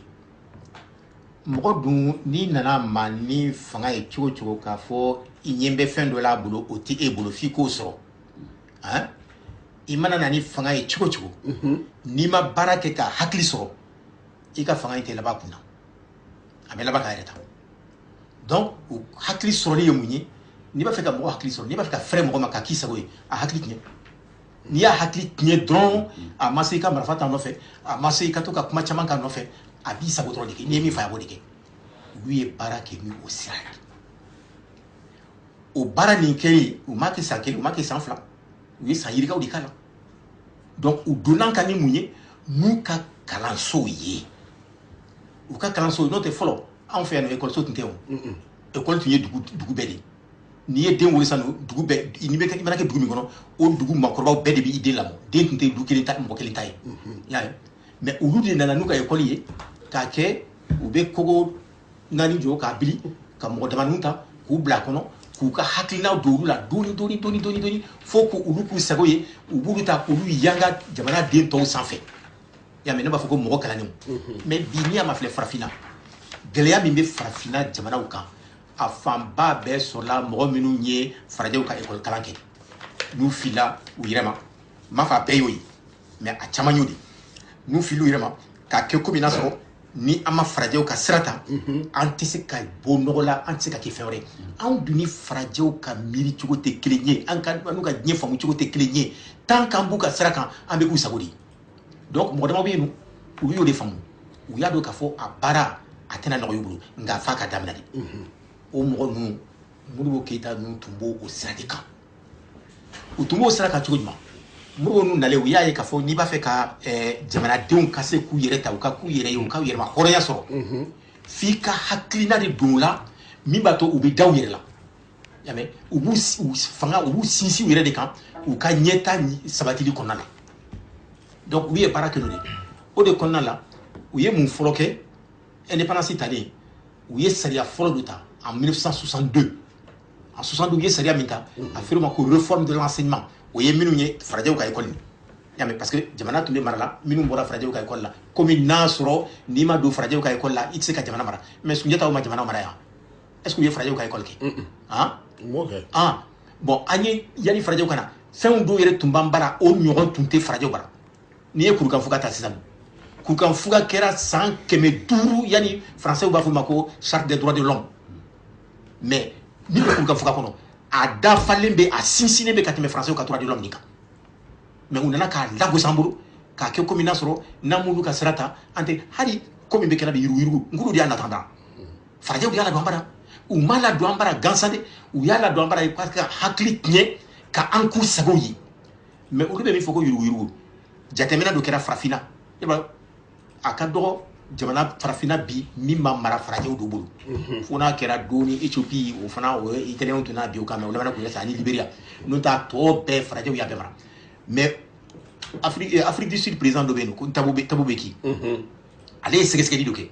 a y'a ye k'a fɔ farafinw bɛ baara min kɛ walasa k'u ka jamanaw lataaɲɛ u ka sɔrɔ u bɛ sɔrɔ minnu labɛn san kɔnɔ n'i y'a labɛn n'i y'o mafilɛ o sɔrɔ min bɛ bɔ farajɛw fɛ ka taa u bara n'i y'a sɔrɔ sigi 100 65 o bɛ taa farajɛw de bolo joli bɛ to anw yɛrɛ bolo 35 o 35 u b'o nkalon tigɛ k'a fɔ an ye bɔ n'i y'a ka jamana ta ɲɛ yuruguyurugu min b'aw ka jamana kɔnɔ o de b'a a fanba an ka jamanaw nagasili fanba bɛ bɔ olu bɛ sonyani min kɛ ka taa kɔfɛ ka taa n'a ye o bara de o de don m'a fɔ yuruguyurugu nɔ t'a la mais yuruguyurugu nɔ ka dɔgɔ kojugu olu ka sonyani kɔrɔ donc n'u y'a ye sisan k'a fɔ mɔgɔw bɛna sɔmi u ka sonyani na u bɛna wuli b'a fɔ ah non bon an b'aw de ma a ye yuruguyurugu kɛlɛ u bɛ commencer ka kumaw f'u ka radio ni fɛnw na ka na don an yɛrɛ ka mɔgɔw an ka jamana ɲɛmɔgɔw kunkolow la farafinna yen nɔ ah n'aw ma yuruguyurugu kɛlɛ aw tɛ se ka taa ɲɛ o kɛlɛli kɔnɔna na u b'an distrait olu bɛ fanba bɛɛ ta ka taa n'a ye n ko n'i ye an ka nafasɔrɔsiraw sigi 100 65 olu de bɛ taa n'a ye a bɛ taa olu de bara 35 bɛ to an bolo yan nɔ an yɛrɛ bɛ o kurukuru la minnu bɛ ɲɛmɔgɔya la olu fana bɛ sonyani ni fɛnw k'o de kɔnɔ la mais u t'o fɔ donc o de yera an ka ɲɛmɔgɔw dɔ fɛ i ko Modibo Keyita ninnu k'a fɔ sisan n'an ma segin an yɛrɛ ma k'an yɛrɛ dɔn k'an ka ɲɛta sabatili sinsin an yɛrɛ de kan ni hakili kura ye n'an k'an b'an ka ɲɛta kɛ ni farajɛw ka hakilina de diɲɛ bɛ wuli an bɛ min nɔfɛ an t'a sɔrɔ bon olu dun fana u t'u sigi ten dɛ parce que u y'a ye n'an y'u olu ka sira bila dɔrɔn olu ka jamana bɛ français ka président yɛrɛ m'a fɔ Sarkozy m'a fɔ ko ni farafinna tilala français la dɔrɔn olu bɛ ramina sisan u bɛ jigin jusqu'au 20e rang u m'o fɔ u y'o fɔ mais yan'ale ka kɛ san 1000 ani kɛmɛ segi ni bi saba ni duuru 1835 anglais u ka député dɔ tun bɛ yen ko Lord Macaulay ale nana farafina a ye yala a seginne ka taa Angleterre a k'u ma ko ale nana a ye discours de prononcer u ka parlement na précisément le 2 février 1835 au discours kɔnɔna la ko ale yalala farafina a ye min ye a ma zon ye a ma manjan sarakadila ye voilà a ma sarakadila ye a ma zon ye a ma mɔgɔlankolon ye a ye mɔgɔw de ye minnu dalen b'u yɛrɛ la u bɛ hakili ɲuman b'u la u bɛ sira ɲuman kan mais ko tant que fɛɛrɛ ma kɛ ka o hakili tiɲɛ u la u tɛ se ka farafina mara ko donc ale bɛ min f'u ye ko wasa u ka se ka farafina sɔrɔ k'a don u ka mara kɔnɔ ko fo u kana ni kalansen dɔ de y'an kɔrɔ ka anw ka ladamu ni cogo tiɲɛ n'u y'o tiɲɛ n'an yɛrɛ dara la don min k'a fɔ u ka ladamu ni o ka fisa ni anw ta ye o tuma u bɛ fɛrɛ an ma mais bi an bɛ cogo jumɛn Mali la an yɛrɛ tigɛra an yɛrɛ la fo an yɛrɛ ka fɛn min b'an nafa an y'o bila ka ɲɛsin walifɛnw de ma n bɛ taa misali ta mun kan n'i y'a ma filɛ sisan jamana jumɛn lemuruba bɛ feerela Mali kɔnɔ bi ka tɛmɛ an yɛrɛ ka lemuruba kan k'a sɔrɔ dɔgɔtɔrɔw y'a jira k'a fɔ nafa min bɛ lemuruba bɛ nafa min se farikolo ma anw ka lemuruba bɛ nafa min se farikolo ma Maroc ta taa se mais pourtant u ka lemuruba sɔngɔ ka gɛlɛn ni anw ta ye an y'o bila a bɛ san bon parce que u y'a hakili sɔrɔ u ko bon ko kɔɔri sɛnɛ fana la ko Mali ye farafinna bɛɛ dan kɔɔri sɛnɛ la an ka gesedalaw bɛ yela bi yan o ma tunu o ma tunu wa yuguyugu talen bɛ banabagatɔ su minnu bɛ farajɛ jamanaw la microbe u ka fari microbe fini nɔgɔlen ninnu u b'o ta ka n'o feere yuguyugu i mana taa hali an ka togodaw la i b'a sɔrɔ yuguyugu de bɛ feerela sugu kɔnɔ i t'an yɛrɛ ka geseda fɛn a bɛɛ tununa mais parce que u ye baara de kɛ n'o sira ye u b'o sira de kan hali bi ka an hakili sɔrɔ k'an na tigɛ an yɛrɛ la n'an tigɛra an yɛrɛ la mais a filɛ ma filɛ bi malo min bɛ bɔ ni Thaïlande ni fɛnw o sɔngɔ ka nɔgɔn n'an yɛrɛ ka malo ye fɛn wɛrɛ tɛ dɛ k'an ka sɔrɔ de lagosi min b'a to u bɛ fɛrɛ an ma an bɛ t'u ka jɔnya juru la parce que n'i ye mɔgɔ hakili sɔrɔ dɔrɔn a kɛra i ka jɔn ye bon u b'o sira de kan hali bi bon maintenant o de kosɔn ko gɛlɛyaba min b'a la o ye hakiliw baarali de ye Modibo tun y'o baara de daminɛ a n'a jɛɲɔgɔnw o de y'a kɛ i drapeau i hymne national yo i armoire yo u ye baara kɛ k'a ɲɛsin an yɛrɛ danbe n'an ka hɔrɔnya de ma kalanso fana u y'o de kɛ ka ba dɔn an ka kanw na mais n y'o de fɔ ye n'i y'a mafilɛ bi dɔnniya min bɛ se ka sɔrɔ an ka kanw na a tɛ farajɛw ka kan na ne m'a fɔ ye yan nɔ nka débat dɔ senfɛ n ko ordinateur a bɛ dilan ni bamananw ka fɛn de ne m'a fɔ farajɛw ka dɔnnikɛla belebeleba dɔ bɛ yen nɔ a tɔgɔ ko Ron English bi bɛɛ hali bi a balolen bɛ a bɛ université ba dɔ la kalan na New York ale de nana yala kɛ farafinna k'a ye k'a dɔn k'a fɔ ordinateur dilanna ni dɔnniya min ye a sun bɔra bamananw ka laturu tiɲɛda de la ale y'o fɔ après François Mitterrand ka conseiller dɔ tun bɛ yen ko Jacques Attali u tɛ hali ɲɔgɔn dɔn dɛ o fana ye livre sɛbɛn k'a fɔ effectivement tiɲɛ de don ordinateur dilanna ni bamananw ka tiɲɛda de ye mɔgɔ minnu ye a kɛra cogo min fana a y'a fɔ a ko arabu de nana ta yan nɔ 10e siècle la ka taa n'a ye o y'a sɔrɔ arabu tun bɛ Espagne mara la ka taa n'a ye yen nɔ u ye baara kɛ n'a ye yen nɔ u ni alimanw ka mathématicien dɔ bɛ yen nɔ ko Leibniz olu de ye baara kɛ n'a ye o de wolola ka kɛ ordinateur ye bi u y'o fɔ dɔgɔnɔw olu y'a dɔn k'a fɔ lolo dɔ bɛ yen u b'a fɔ ko Cyrus mais olu b'a fɔ kana ko Sigitolo ani Potolo dɔnniya bɛɛ sun calendrier dilanni sun bɔra o de la kabini farawunaw tile farajɛw o calendrier de filɛ farajɛw bolo bi mais o dɔnniya b'an bolo an ba u nana k'an na tigɛ an yɛrɛ la ka nkalon tigɛ an ye bon Modibo ka gɛlɛya fanba sɔrɔla o de la ka hakili yɛlɛma mais olu ye min kɛ c'est pourquoi u ye san 8 min dɔrɔn kɛ fanga la a wagati la u tun t'a fɔ hali bi mɔgɔw t'a fɔ la Modibo tile la mɔgɔw tun bɛ Mali ka sonyani kɛ Musa tile la u tun bɛ siran parce que u b'a fɔ sɔrɔdasiw de don u b'i kɔnɔ mais sisan i tɛ Mali i tɛ siran n'i ma sonyani kɛ u b'a fɔ ko dangadenya de ye mais o ye mun ye hakili tiɲɛni nana n'o ye donc gɛlɛya indépendance gɛlɛya sɔrɔla o de fɛ ani a sinsinni mais yanni ka bɔ kuma na n bɛ kuma hymne national ni drapeau kan dogo ye olu fana yɛrɛma hɔrɔnya sinsinbereba dɔ ye olu fila fana ye mais olu dɔrɔn tɛ mun na an tun bɛ indépendance ta tuma min an ye indépendance fɔlɔ min ta a kɛra le 20 juin 1960 ani Sénégal tun bɛ ɲɔgɔn fɛ fédération kɔnɔna la bon o fédération in kɛlɛ kɔnɔna la en Bénin la ka fambeta indépendance là en France négociation dans le mois d'avril là faut qu'on bon finalement indépendance proclamée là le 20 juin 1960 mais il y a nos cas proclamés le 18 juin comme vous savez au Bénin oui assemblée le 18 juin 1960 Saria do Tara fédération assemblée fédérale fait Dakar au Sariani le 18 juin 1960 au de Saria y hymne national ni sigi fédération tola haribi nasro fédération hymne be mo min bolo ni yalla me donc li min be anka hymne ni jukoro hein o donc li tumbe fédération hymne ni jukoro yaay mais texte nous on nana chodma bon fédération et hymne ni maintenant comme mo tunye président du gouvernement fédéral yi aye anyini ko uka proposition kaye ama fo mo kelinye aya fo be ko ka proposition doke ka mafle hymne bisika kemni waso déjà drapeau ou benola oui version rouge ta ka dokono ka moni fima ita ko la bande jaune ni timatiela donc Kanaga maintenant hymne Seydou Badiande ya accoupli flo sene fédération hymne haribi ni a texte mafle yame ka klaka a donc li proposer premier couplet ni ka donc li proposer a koko a mba proposer to wasoro murgo tumbe sikaso président atara soro eno ka faye a night a donc li da nyon fait murgo ko c'est bien comme mais ou ka commission civile a commission était baraké hymne dronka mais drapeau ani armoire ou ko baraké bon commission na a nyamga tumbe madra kita de bulu akadanga ni Jules Travelier bon a membre Seydou Badian Tumbala Gabou Diawara Tumbala ani Moussa Keita Tati ou Modou de une commission membre donc ou de barake ka hymne labé mais hymne labé muna murwe siloué parce que mois de mai la samba clinique que me kononton ani bidour ni woro waso Seydou tunye médecin de Bougni médecin de campagne bon murwe tombé mission na Bougni Bougni yeno précisément le 11 mai messager bora Bamako ya kata Bougni Seydouma ko akafo murwe akasi kana jona Bamako parce que Maodo Konaté ka bana jugara bon donc atara waso murwe tumbe Bougni dafe dugu la ko kale taro soro eno ka ma fay bon murwe kama ko sing kata Bougni nini Sénégal usala kuma na mbena ambe continuer kata nyon fait Bamako donc maintenant mais malheureusement murwe tumbe bo odugo na kana domi kana Seydou soro eno le 11 mai précisément 1956 waso China Seydou na droit waso China na a koyeno ka fo Maodo Konaté bana donc maintenant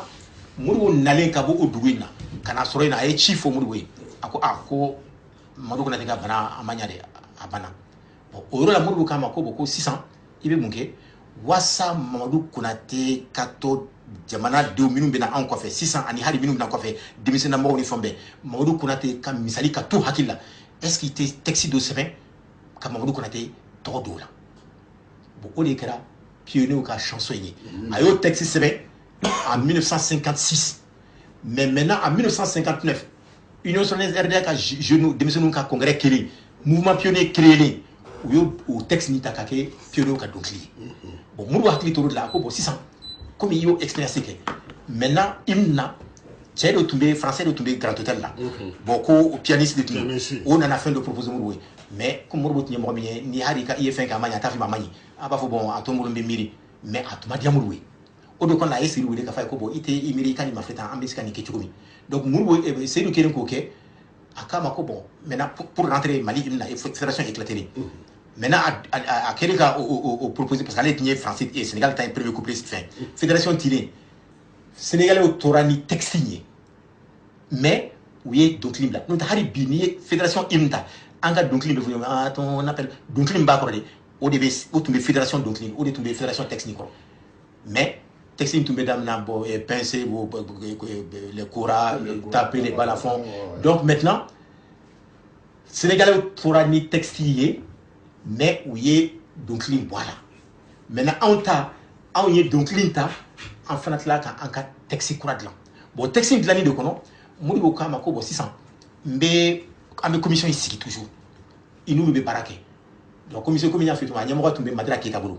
aka danga ni Jules Travelier bon a membre ni Seydou Badian Gabou Diawara ani Moussa Keita Tati bon Moussa Keita Tati ani de armoire ni dessiné Armoirie Nali parce que tu étais un excellent dessinateur. Maintenant, au Ben nous proposition où il y a synthèse mais essentiellement texte nous sera au sonoma, où il y a modification de voilà. Mais au travail l'amour c'est très bon. Et c'est pourquoi précisément on est drapeau et assemblée hymne voté en 1962, la loi en 1962, qu'il faut bon en son année texte qui est mais drapeau ni précisément c'est le 20 janvier 1961. La loi du 20 janvier 1961, la loi 61-26, assemblée de voter car drapeau ni accepté. Ouasro ou bien a voté le mami. Assemblée de voter là le 20 janvier 61, Mourgo au donkere de Mourgo électrici français ambassadement. Kuka sur la soube ou ka gendarme ou ka sur la soube ou kanka de manabla ambassadeur. Bon, pendant que ayo l'électrici, ayo ambassadeur ou convoqué, ambassadeur fait même là, ayo convoqué Kouba, qu'a fouillé sur madame bella électrici français ambassadement, qu'a fomba ni nous fait ou kata kabaka de manakon, en yerba en banga yerba horiata. Au cas le 20 janvier, le même jour où l'Assemblée a voté le drapeau. Où tout est fait un coup de fait. Donc, au Kenya, 6 mois, le 20 janvier 61, nous avons fouillé où que François Maokata. Oui, bon. Oui, c'est seulement le 8 juin 1961, quand nous avons terminé pratiquement. Où est-ce sur la Sikambla? Où est-ce que mais où est-ce que nous avons fin tombé, nous sur la Sikambla, nous avons Mali armée là, où est-ce que ou koni mo tora kati sur la zikana ibaye suru unano fu mo ko kutuye ko ubu kele ke syndicat utna leso mais ameo me obeta donc à les Nations Unies saisi ka fo anyeni fo France ba amba fakata kabambra donc maintenant le 8 juin où est kati sur la zikambla un mois plus tard le 8 juillet où était salit sur la zikambla le 2 août où est gaotabla et c'est le 5 septembre 1961 avec forum sur notre place d'armes du génie militaire au Tumba Fomako base 162 au Dondé au quoi sur la site Laban Boraino où il y a Francis drapeau Djigi Kamali drapeau Laïri le 5 septembre c'est pourquoi avenue Bambé aux places d'armes qu'on a fait une génie militaire traversé au Bois Fomako la place le boulevard du 5 septembre donc maintenant où t'allez Antara Anka Morokoma Ankara Nyere où t'ara ou Peuka Bambara Anka Morotara de sur la Sukamona où a son Harry Marfak c'est qu'il est au Matoué ou na betara aka armée d'âme na font ou na betara hari ni ame ba comme une transport tout ko ba so ou ya beta katana hari kene madoé oui le 5 septembre ils ont tout amené ou sont d'abord ou ni 6 mois ni beke ou be font ta arnour nous ou do ta kata ou déposer do Sénégal comme ka base de tomber do Côte d'Ivoire bon maintenant mi so nous to reta to la ou ya beta katana bon de konala madela de mise la défensive. Et en février 1959, Fédération Kodamnani, Mouroué Chibla, Pinana Draboma, à tomber Madagascar, à l'Élysée Traoré, à Nadroké, l'autre Drabo là, à Ouloué, Gaussou Père, à Ouloué Koukana, pour que Mali armée, Soudan armée Siki, Keletigi, voilà, Keletigi, à Népilana, à Sékou Traoré, Madagascar, à Ouloué, en février 59. Boulou Nanako, ou Kabaraké déjà, la Fédération armée, mais la branche soudanaise, ou la paix. Donc, on a comme au Taratano complètement, précisément le 1er octobre 1960. Déjà Yanoukata, Sékou Traoré a fait un discours pour annoncer la naissance de l'armée malienne. La Fédération étudiante. Et le 12 octobre 1960, pour la première fois, l'armée malienne a défilé, montrant au monde entier qu'à Fossissan, Anyanka armée Sigui Ankeranyere. Au décon la Mourboye ministre de la Défense, un chef d'état-major à Youlou Blakatara en octobre 60 ou Katara fin le souverain pour négocier les armes quand Anga Marfakura font ça. Bref, donc Nimbebe Mouira, qu'a faut Nandaranyere là, en cas indépendance sur la Guéléa qu'on a tchoumi, au Guéléa Tunka Bonissi Santa et Chigné, mais pourtant, où est censé que moi aussi tu te ferais à Bianca. Bête n'y a sauvé non. Au wakati la mort wakati le wakati là tu feras moi ma prof ko ni malien de beba buya. Avec un bia. i kɔni kan minnu fɔ faransiba bɛɛ kɔnɔna na bi u bɛ Gawo u bɛ Tesalit u bɛ Kati yan u taara cogo min Moribo y'a fɔ cogo min u tun b'u sen nugu kan u seginna ka na k'a fɔ lamɛnbagaw ye u sɔgɔlen don radio Kililu la débat politique an bɛ ale kɛnɛ kan bi su in na an bɛ ka kuma 22 septembre kan tonton Nci ni maa min ye seko ni dɔnko ta k'a lajɛ i jigila bɛ tigɛ parce que wagati dɔ la n t'a dɔn aw tun bɛ balɛ ninnu kunna tuma min ani turufu ni fɛnw 22 kɔni tun tɛ kɛ k'aw tɛ ɲɛnajɛ dɔ bɔ mun ninnu y'o dabila sisan. Kasim n tun tɛ se ka bɔ i ka plateau in kan i ma n da don seko ni dɔnko la dɔɔnin bari ne ye n ka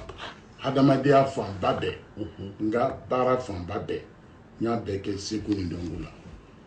en 1966 on était à Moscou, école centrale du commencement là, la plus grande école de formation communiste, kata anga formation de jeunesse qui am autant de bora malla kata commencement là. Nan nale am nani era tuntora anye excellence sur anga matière bela. Il est sous koku bantoy a ango se ka toy pour que am se ka bara minke o be malla gouvernement de Ambla, ayanga gouvernement, comment c'est là au coma, niet. Demsani munu tara kalano benade kana Mali demsanu sankrota, ka seku ni donko sankrota. Amu bla kata dola ka ku bla technique comme na ku ka ka ingénieur ka ka femre. Adjaran yere on segina. Anale anye ya affecté Europe là. Les ka poste folo que la seguye animateur de jeunesse avec poste à Massina. Formation nous, ou créera nous fait. Moribo Keïta y formation ensemble instrumental, ballet, orchestre national, groupe théâtral. On le fait là. Moribo Keïta tu me beau palais la cana, palais de la culture, artisanat, souba y courant. A tout mis dans cana répétition là. Wassor Marbajan, ani Brava Sako, ou le tu Agnamoy. Bois Sakofa, ou de formation follow créé. Formation nous de la Munkama. Quand Mali Seko na dongo, ka yiriwa dien kaye ka fo, en venait Farafin ka Seko na dongo, mais Mali fenait tabé. Ou yala dien pète, et dien be yala, oui, message porté. Mali ka message porté. À laquelle Marbajan Tlebana, faut qu'on a à 100 yerma. Né nommé en 82 directeur du ballet national. En tout cas, ta yorobla. Donc, il y a un Somali de grain. Lango Mali, ah, Somali envoyé. C'est pas Somali, c'est le Mali. Donc, on a un ambassade. Mourou a dawomi kama. Mali kadon. Mali seko ka yiriwa. Akabo. Mais, avec tout le début. Mali arna culture nyongri là. Abora nyongri là kera nabara. Parce que femme nous biquet. Machine moté formation na bi. Kasi ma onta aux États-Unis. Est-ce que vous voyez na ba ensemble? Vous ni makarande là. Vous ni makarande. Ensemble ko na mo. T'as parlé de la culture là. Vous bébé ni makarande. Tu sais qu'à quelle cité comme salle clavier fa. Donc pour te dire que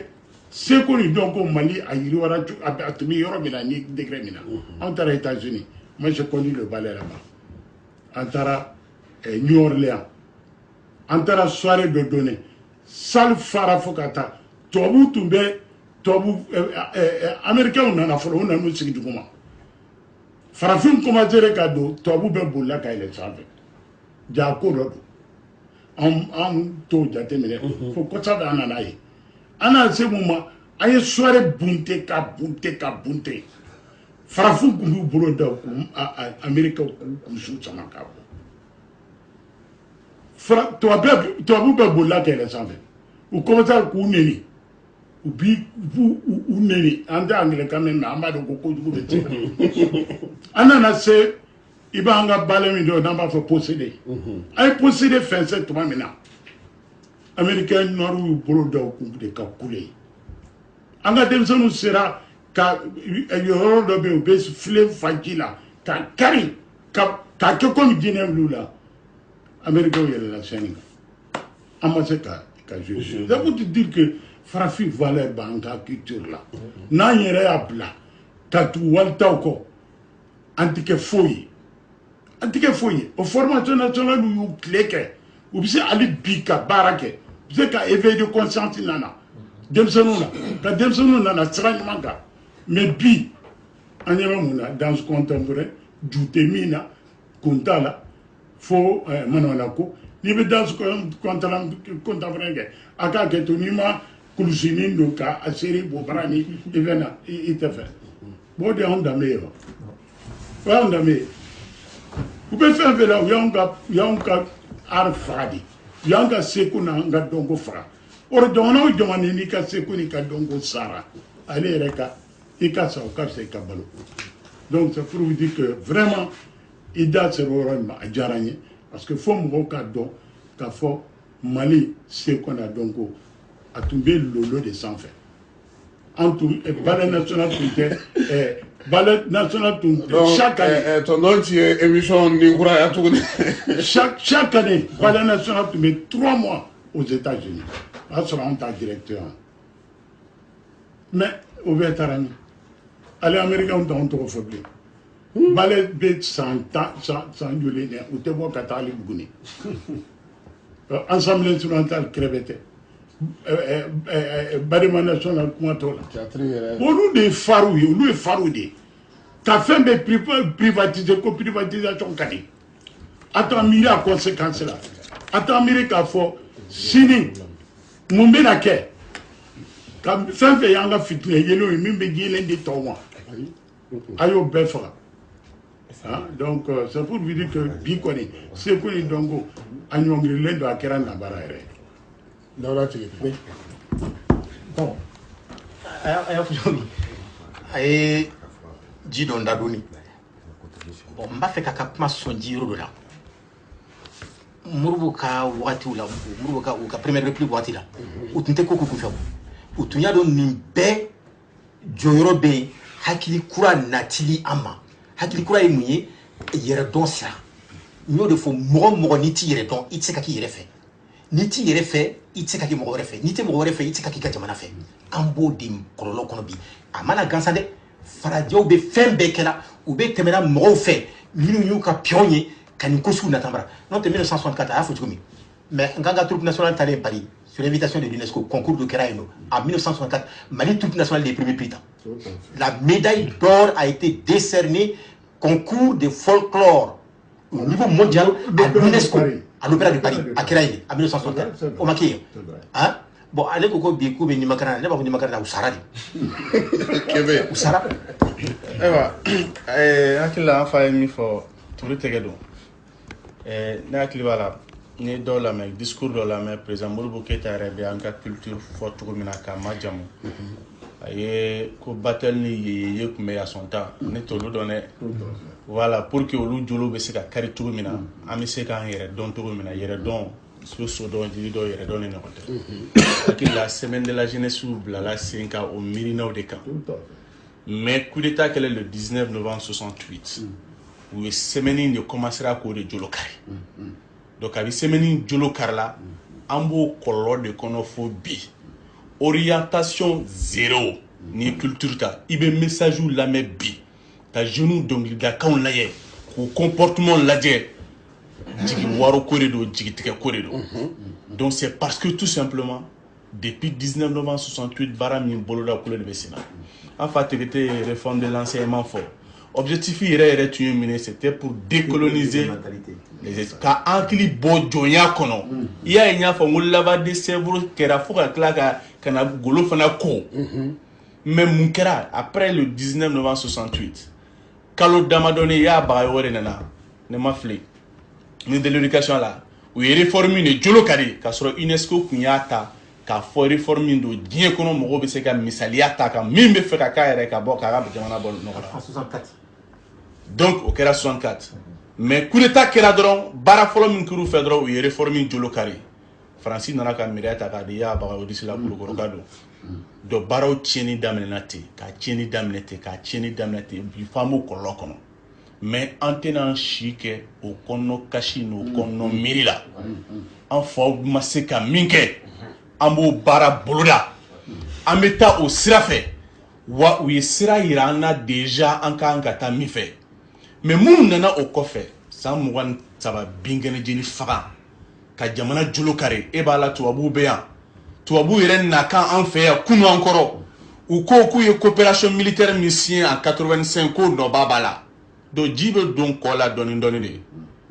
minnu ye o jagoya fanga bɔ ka bi en 91 o fana ye mun boloda a bɛɛ kɛra jigi waro jigi tigɛ kɔnɔnafili ko k'an ka tigɛ an yɛrɛ la ka ban an yɛrɛ k'an burujuw la gosi ko an ma bɔ foyi la Kasimu ne fu tɛ o kɔrɔ bɛ yɔrɔ yɔrɔ ko ka t'u ta an ye du tan ni kɔ ɲɔgɔn kɛ ne yɛrɛ tor'u ta an ye fɛn caman sɔrɔ ne yɛrɛ ni sijɛ dɔ kumara a ko ne ma ko n b'a f'i ɲɛna ko Ala ye diɲɛ da an farafinw golofinw Ala y'an da k'an di nazara ma c'est à dire diɲɛ nazara ta ye mais an tɔ y'a musaka de ye a don ne ma se ka baara kɛ tuguni ne ye n kɔ kɛ bɔ ye mais olu miirina su tɛ an ta an ka segin an yɛrɛ ma société bɛɛ n'a ka réalité de don société bɛɛ n'a ka réalité de don an ka jamana réalité min n'a ka kan an ye kalan adapté an ka réalité la an ye société entreprise joli dilan sogo tun bɛ sɔrɔ an fɛ yen joli n'i ye diɲɛlatigɛ yɛrɛ bɔ cogo ta a bɛ cogo di an fɛ yen mais i y'a jateminɛ an ka président fɛn fɛn tɛmɛna président Modibo Keyita de kɛra misaliya kolo gɛrɛn o Sékou Touré fɛ o Thomas Sankara fɛ o ali jamana yɛrɛw fɛ an m'an disi gosi ni fɛn fɛn ye u bɛɛ y'u disi gosi n'an ka première république de ye donc an ka dɔn an k'a lajɛ kunu mun kɛra a kɛra cogo di fili mun yɛrɛ la Modibo kun tɛ mɔgɔ ye ko sɛn don k'an b'a fɔ ko a ma deli c'est à dire a ma deli ka fili la ale yɛrɛ y'a fɔ dɛ an bɛ nɛgɛjurutigi saba ma su in na an bɛ mɔgɔ saba ka nɛgɛjuru sira ta tonton ci dɔ ye nɛgɛjuru message dɔ bila ka na ko Sékou Tarawele kɔyɔ ko o tun ye médaille fɔlɔ ye pionnier ka ko la k'a hakili la k'i kan k'a dɔn ko Dar es Salaam n b'a dɔn kojugu voilà o fɛn bila ka na an b'a la n'an sera ka mɔgɔ saba an bɛ mɔgɔ saba ta nɛgɛjuru sira saba 20 21 00 11 allo assalamu alaikum Kasum Tarawele alaikum assalam Diallo sele oui ça va ala ka daba ko ɲuman d'a ma amina rabi ala ka samira yira na amina ami bon ne ka ɲininkali ye min ye ka ɲɛsin Kebe n'a ka mɔgɔw ma jamana min kɔnɔ mɔgɔ min ye Mali drapeau k'a jeni ka tila k'a yɛlɛ a kan k'a tereke o maa kelen o tilala k'a ta k'a kɛ ministre ye o bɛ mun de fɔ ka ɲɛsin u jamana masakɛ ɲɔgɔnnaw ma wa jamana masakɛ min sɔnna ka ni ɲɔgɔnna kɛ quoi i bɛna jaabi n ka foli bɛ ala ka laban ko ɲuman d'a ma amina rabi an balimakɛ min fatura ɲɔgɔn ala ka hinɛ a la amina rabi commissaire ami 20 21 00 11 allo allo allo o b'a ni su nɛgɛjuru sira ye 20 21 00 11 allo oui n balimakɛ tɔgɔ ni jamu n b'a Boubacar Kanté i ka ɲininkali ye jumɛn ye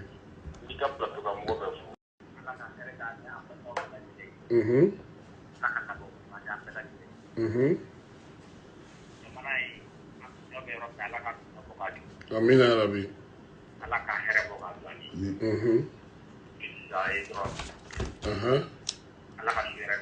amina rabi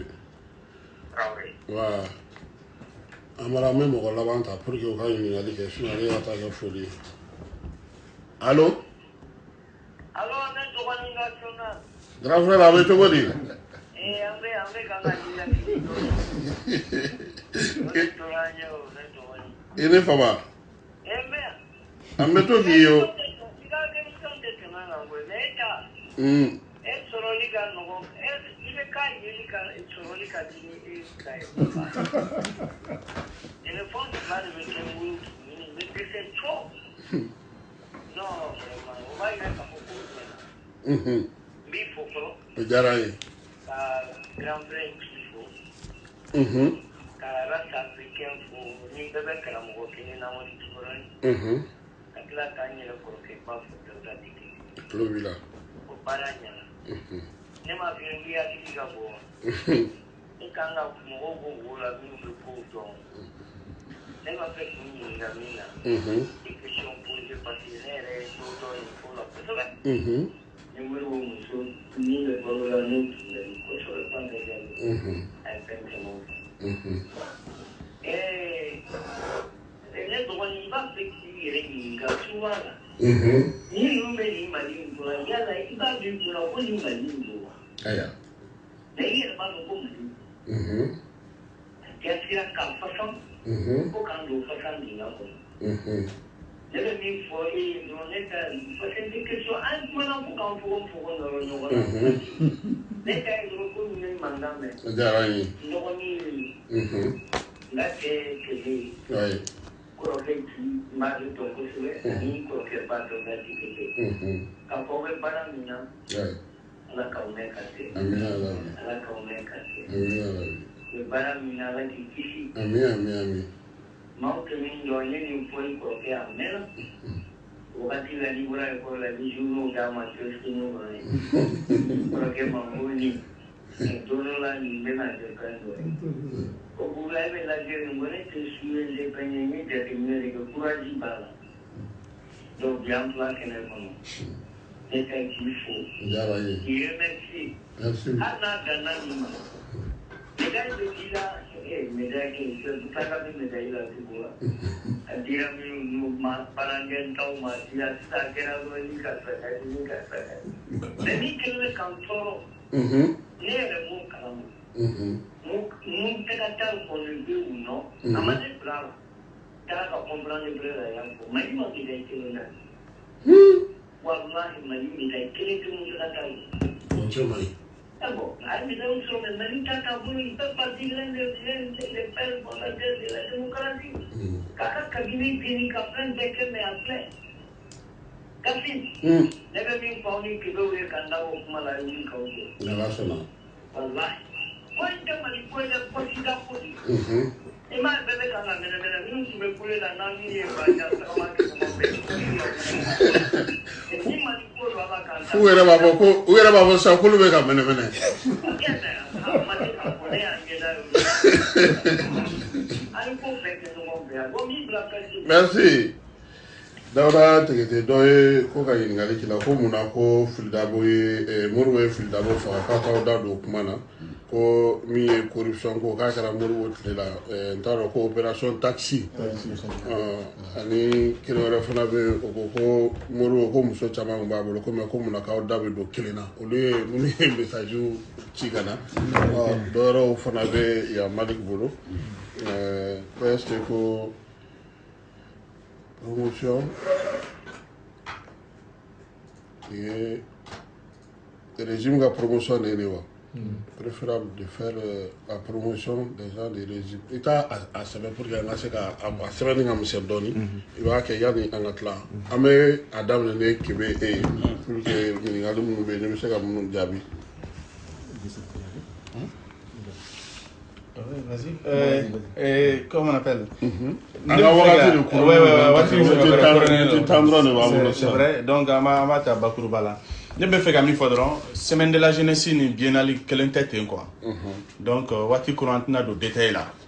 Biennale dans la Tourumina, en réalité, c'était pour assassiner la semaine de la jeunesse quoi. Doucement. Fitini, voilà. Fitini. Mais on m'a balé kaké. Non, mon robe lafli. Donc, ni sans flaquer là, c'est ça. Parti dɔ bɛ kɛ ka dɔ to san fila wɛrɛ kɛ dɔ wɛrɛ bɛ kɛ fo ka taa kolo bɛɛ faga donc o y'o ye mais n bɛ fɛ ka fɛn dɔ fana fɔ président Modibo Keyita y'a fɔ an ye jamana in daminɛ cogo min na mais min bɛ ka ne kɔni tɔɔrɔ seko ni dɔnko tigilamɔgɔ caman bɛ yen bi olu ko ka biennale yɛrɛ dabila yɛrɛ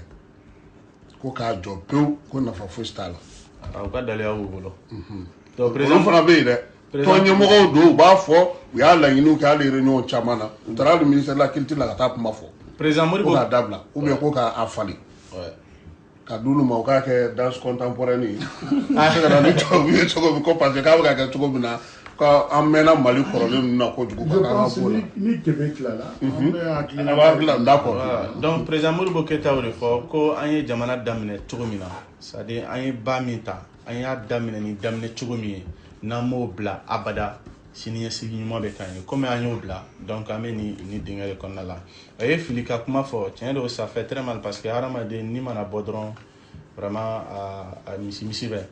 mais n'a kuma bɛ taga ni ka segin na a tɛ ɲɛ f'a ka fɔ parce que tiɲɛ fana ye o ye tiɲɛ de ye o kɔrɔ tɛ k'i bɛ su lagosi walima i bɛ su kɔmɔgɔw k'i b'u lafunteni.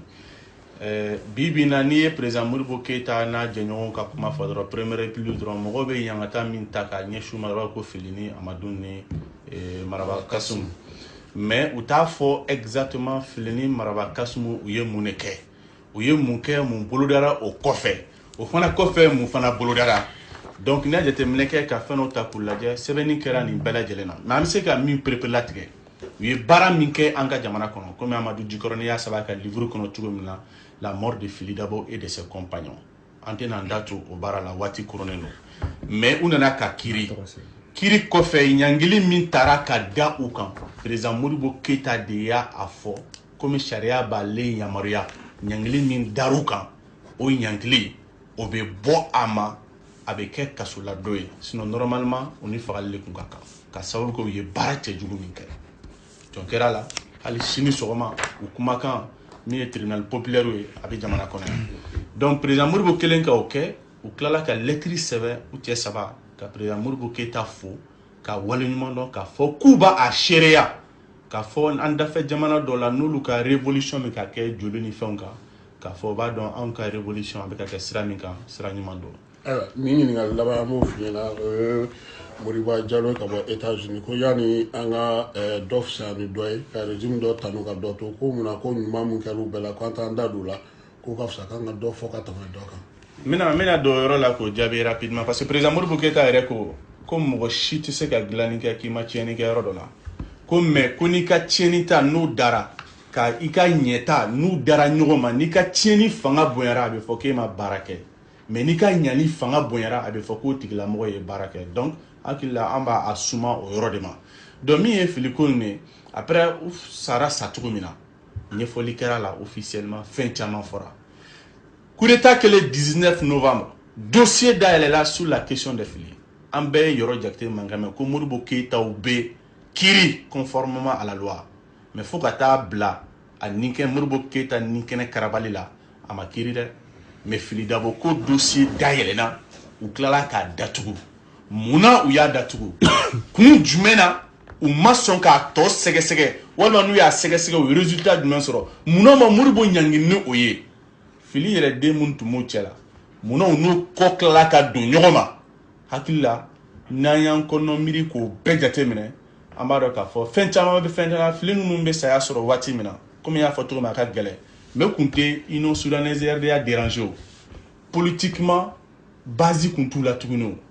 donc i bɛ taa jankɔrɔ ta k'a ɲɛsin mɔgɔ ma min bɛ se k'i déranger min ni contrepoids b'i la ni contrepoids b'a la contre toi et que a bɛ se k'i ka fɛnw bɛɛ déstabiliser mais mɔgɔ minnu bɛ yen depuis an ma se 60 yɛrɛ ma 22 septembre la politiquement u kun jolo karila déjà parce que base kun commencera k'u bila minnu tɛ menace ye tuguni danger t'u ye i bɛ t'i yɛrɛ tɔgɔ tiɲɛ olu ni kɛnɛ karabali la cogo di mais mɔgɔw tɛ min fɔ anw yɛrɛ ka lieutenant valeureux ba saya y'u bɛɛ sɔrɔ ɲɔgɔn fɛ n'o ye Kuruma ye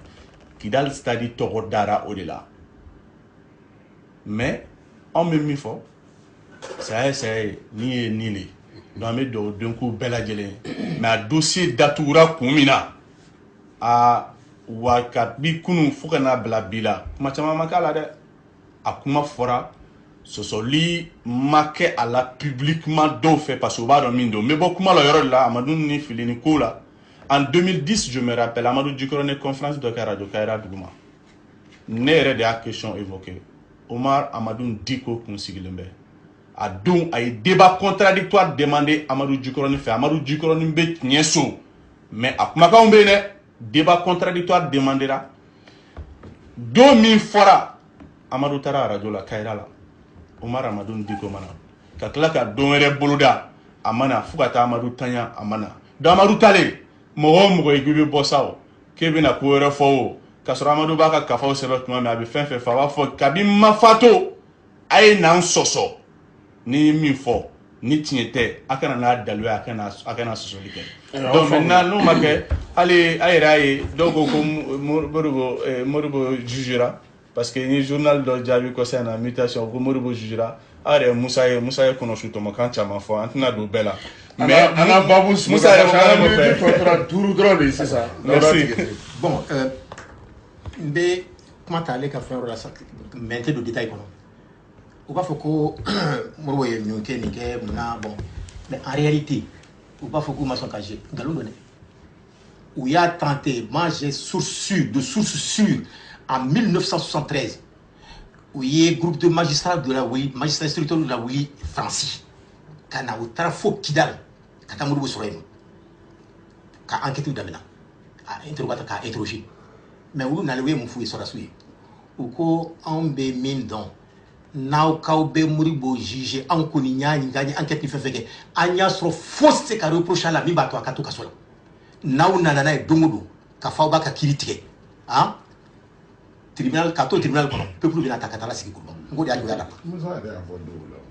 n'o tɛ u y'a tenté u ye jugement tenté u ye dossier u yelen fɛn fɛn bɛ fɔla k'a fɔ a y'a kɛ kojugu de don a ka tile wari u y'a dossier bɛɛ yelen mais enquête kɛlen ils ont trouvé que il n'est en rien responsable u y'a datugu kɛmɛ y'o tun b'o de fɔ la sisan nɔ k'a fɔ ko u ye dossier fɛn fɛn u y'a sɔrɔ a si tɛ tiɲɛ ye mais c'est vrai donc o ye jugement yɔrɔ la donc n b'o dɔrɔn de fɔ ka dan o yɔrɔ la bon opération corruption ko effectivement corruption tun bɛ yen Modibo tile la o mais a tun tɛ sisan bɔ dɛ o de y'a kɛ opération taxi kɛra opération villa tun bɛ kɛ en 69 mais n tɛ mɔgɔ tɔgɔ fɔ komi u dɔw sara coup d'état kɔnɔna la mɔgɔw dɔw tun b'a la de source sûre a tigi tun bɛ garde républicaine coopérative kunna il était parmi les lieutenants qui ont fait le coup d'état là a ye wari détourné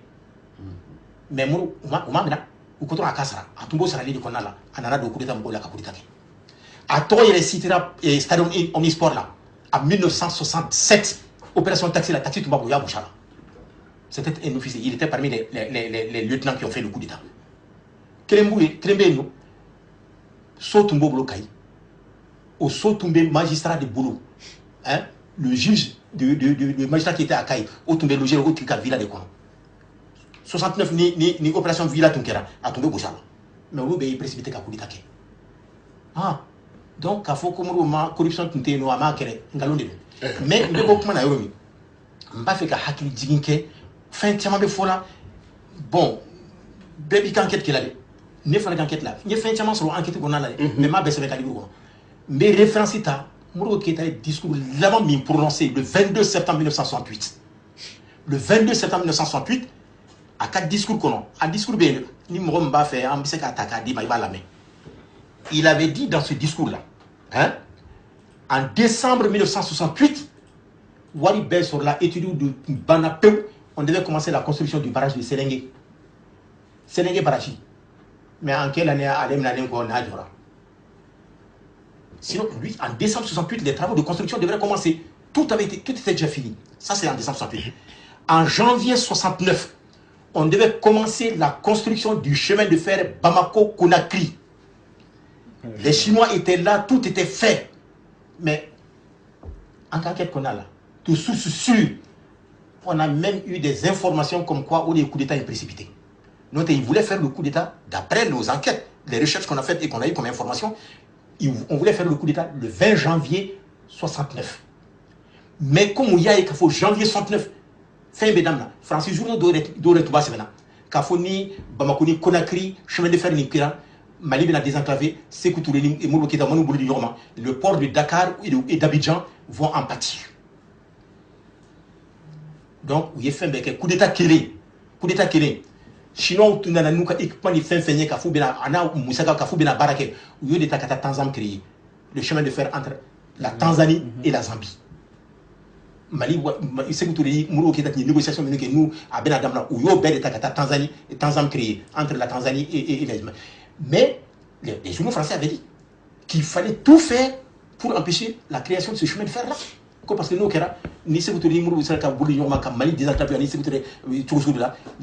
l'économie de ces deux pays-là, bon, allait en pâtir. Ok. Donc, toujours en 69, en mars 69, l'argent avait été obtenu, 2 milliards 500 millions de francs maliens étaient déjà là disponibles pour commencer en mars 69 les travaux de l'aéroport de Sénou, classe A. Tout à fait. À tout en mars 69. À Waribet Moussora. Mais, coup d'état qu'il est, il a fallu combien d'années pour qu'on fasse ça? Au Wari Nouya Kemie, Djomiata. C'est que c'est que Koufanakan. Toujours au même mois de mars 69, hein, on devait construire un complexe agro-industriel à Sikasso,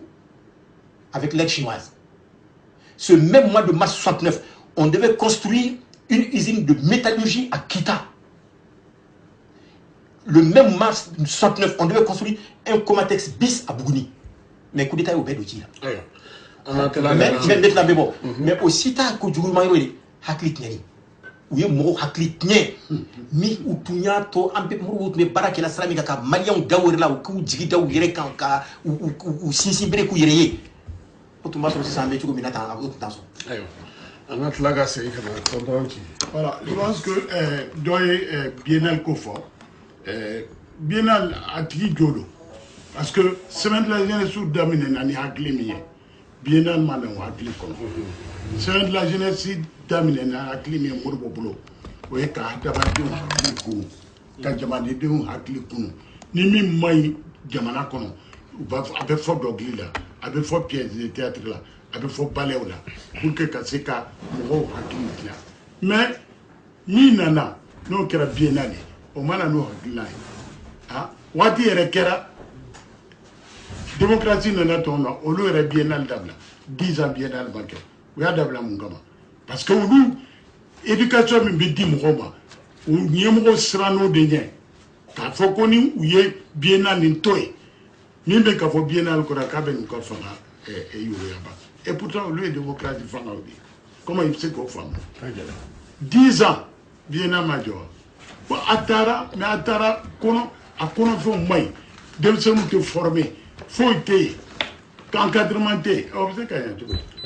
Donc, on peut balayer les fous, balayer les wallemans, à faut bita, à mobler. Nala sonama, à l'amsaware, à l'annonce sur le débat politique, à l'équerre. Ni Mourou Damson, Kuna Wulika, Yasaka Seka, Itunaka Terembe, ko Soro,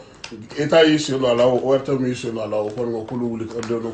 Unana Abaraka, Hakila, Ibrahim Kebe, Aleka King Oye, Kabela Gile for Maliki Konate, Kobaragina, Amara Kone, Kobaragina, Barabokum, Ambifoki Walemando, Lamin Jamajigi, le 21. En alliance sur la maison de Zéna, le 22 en sur la destination de la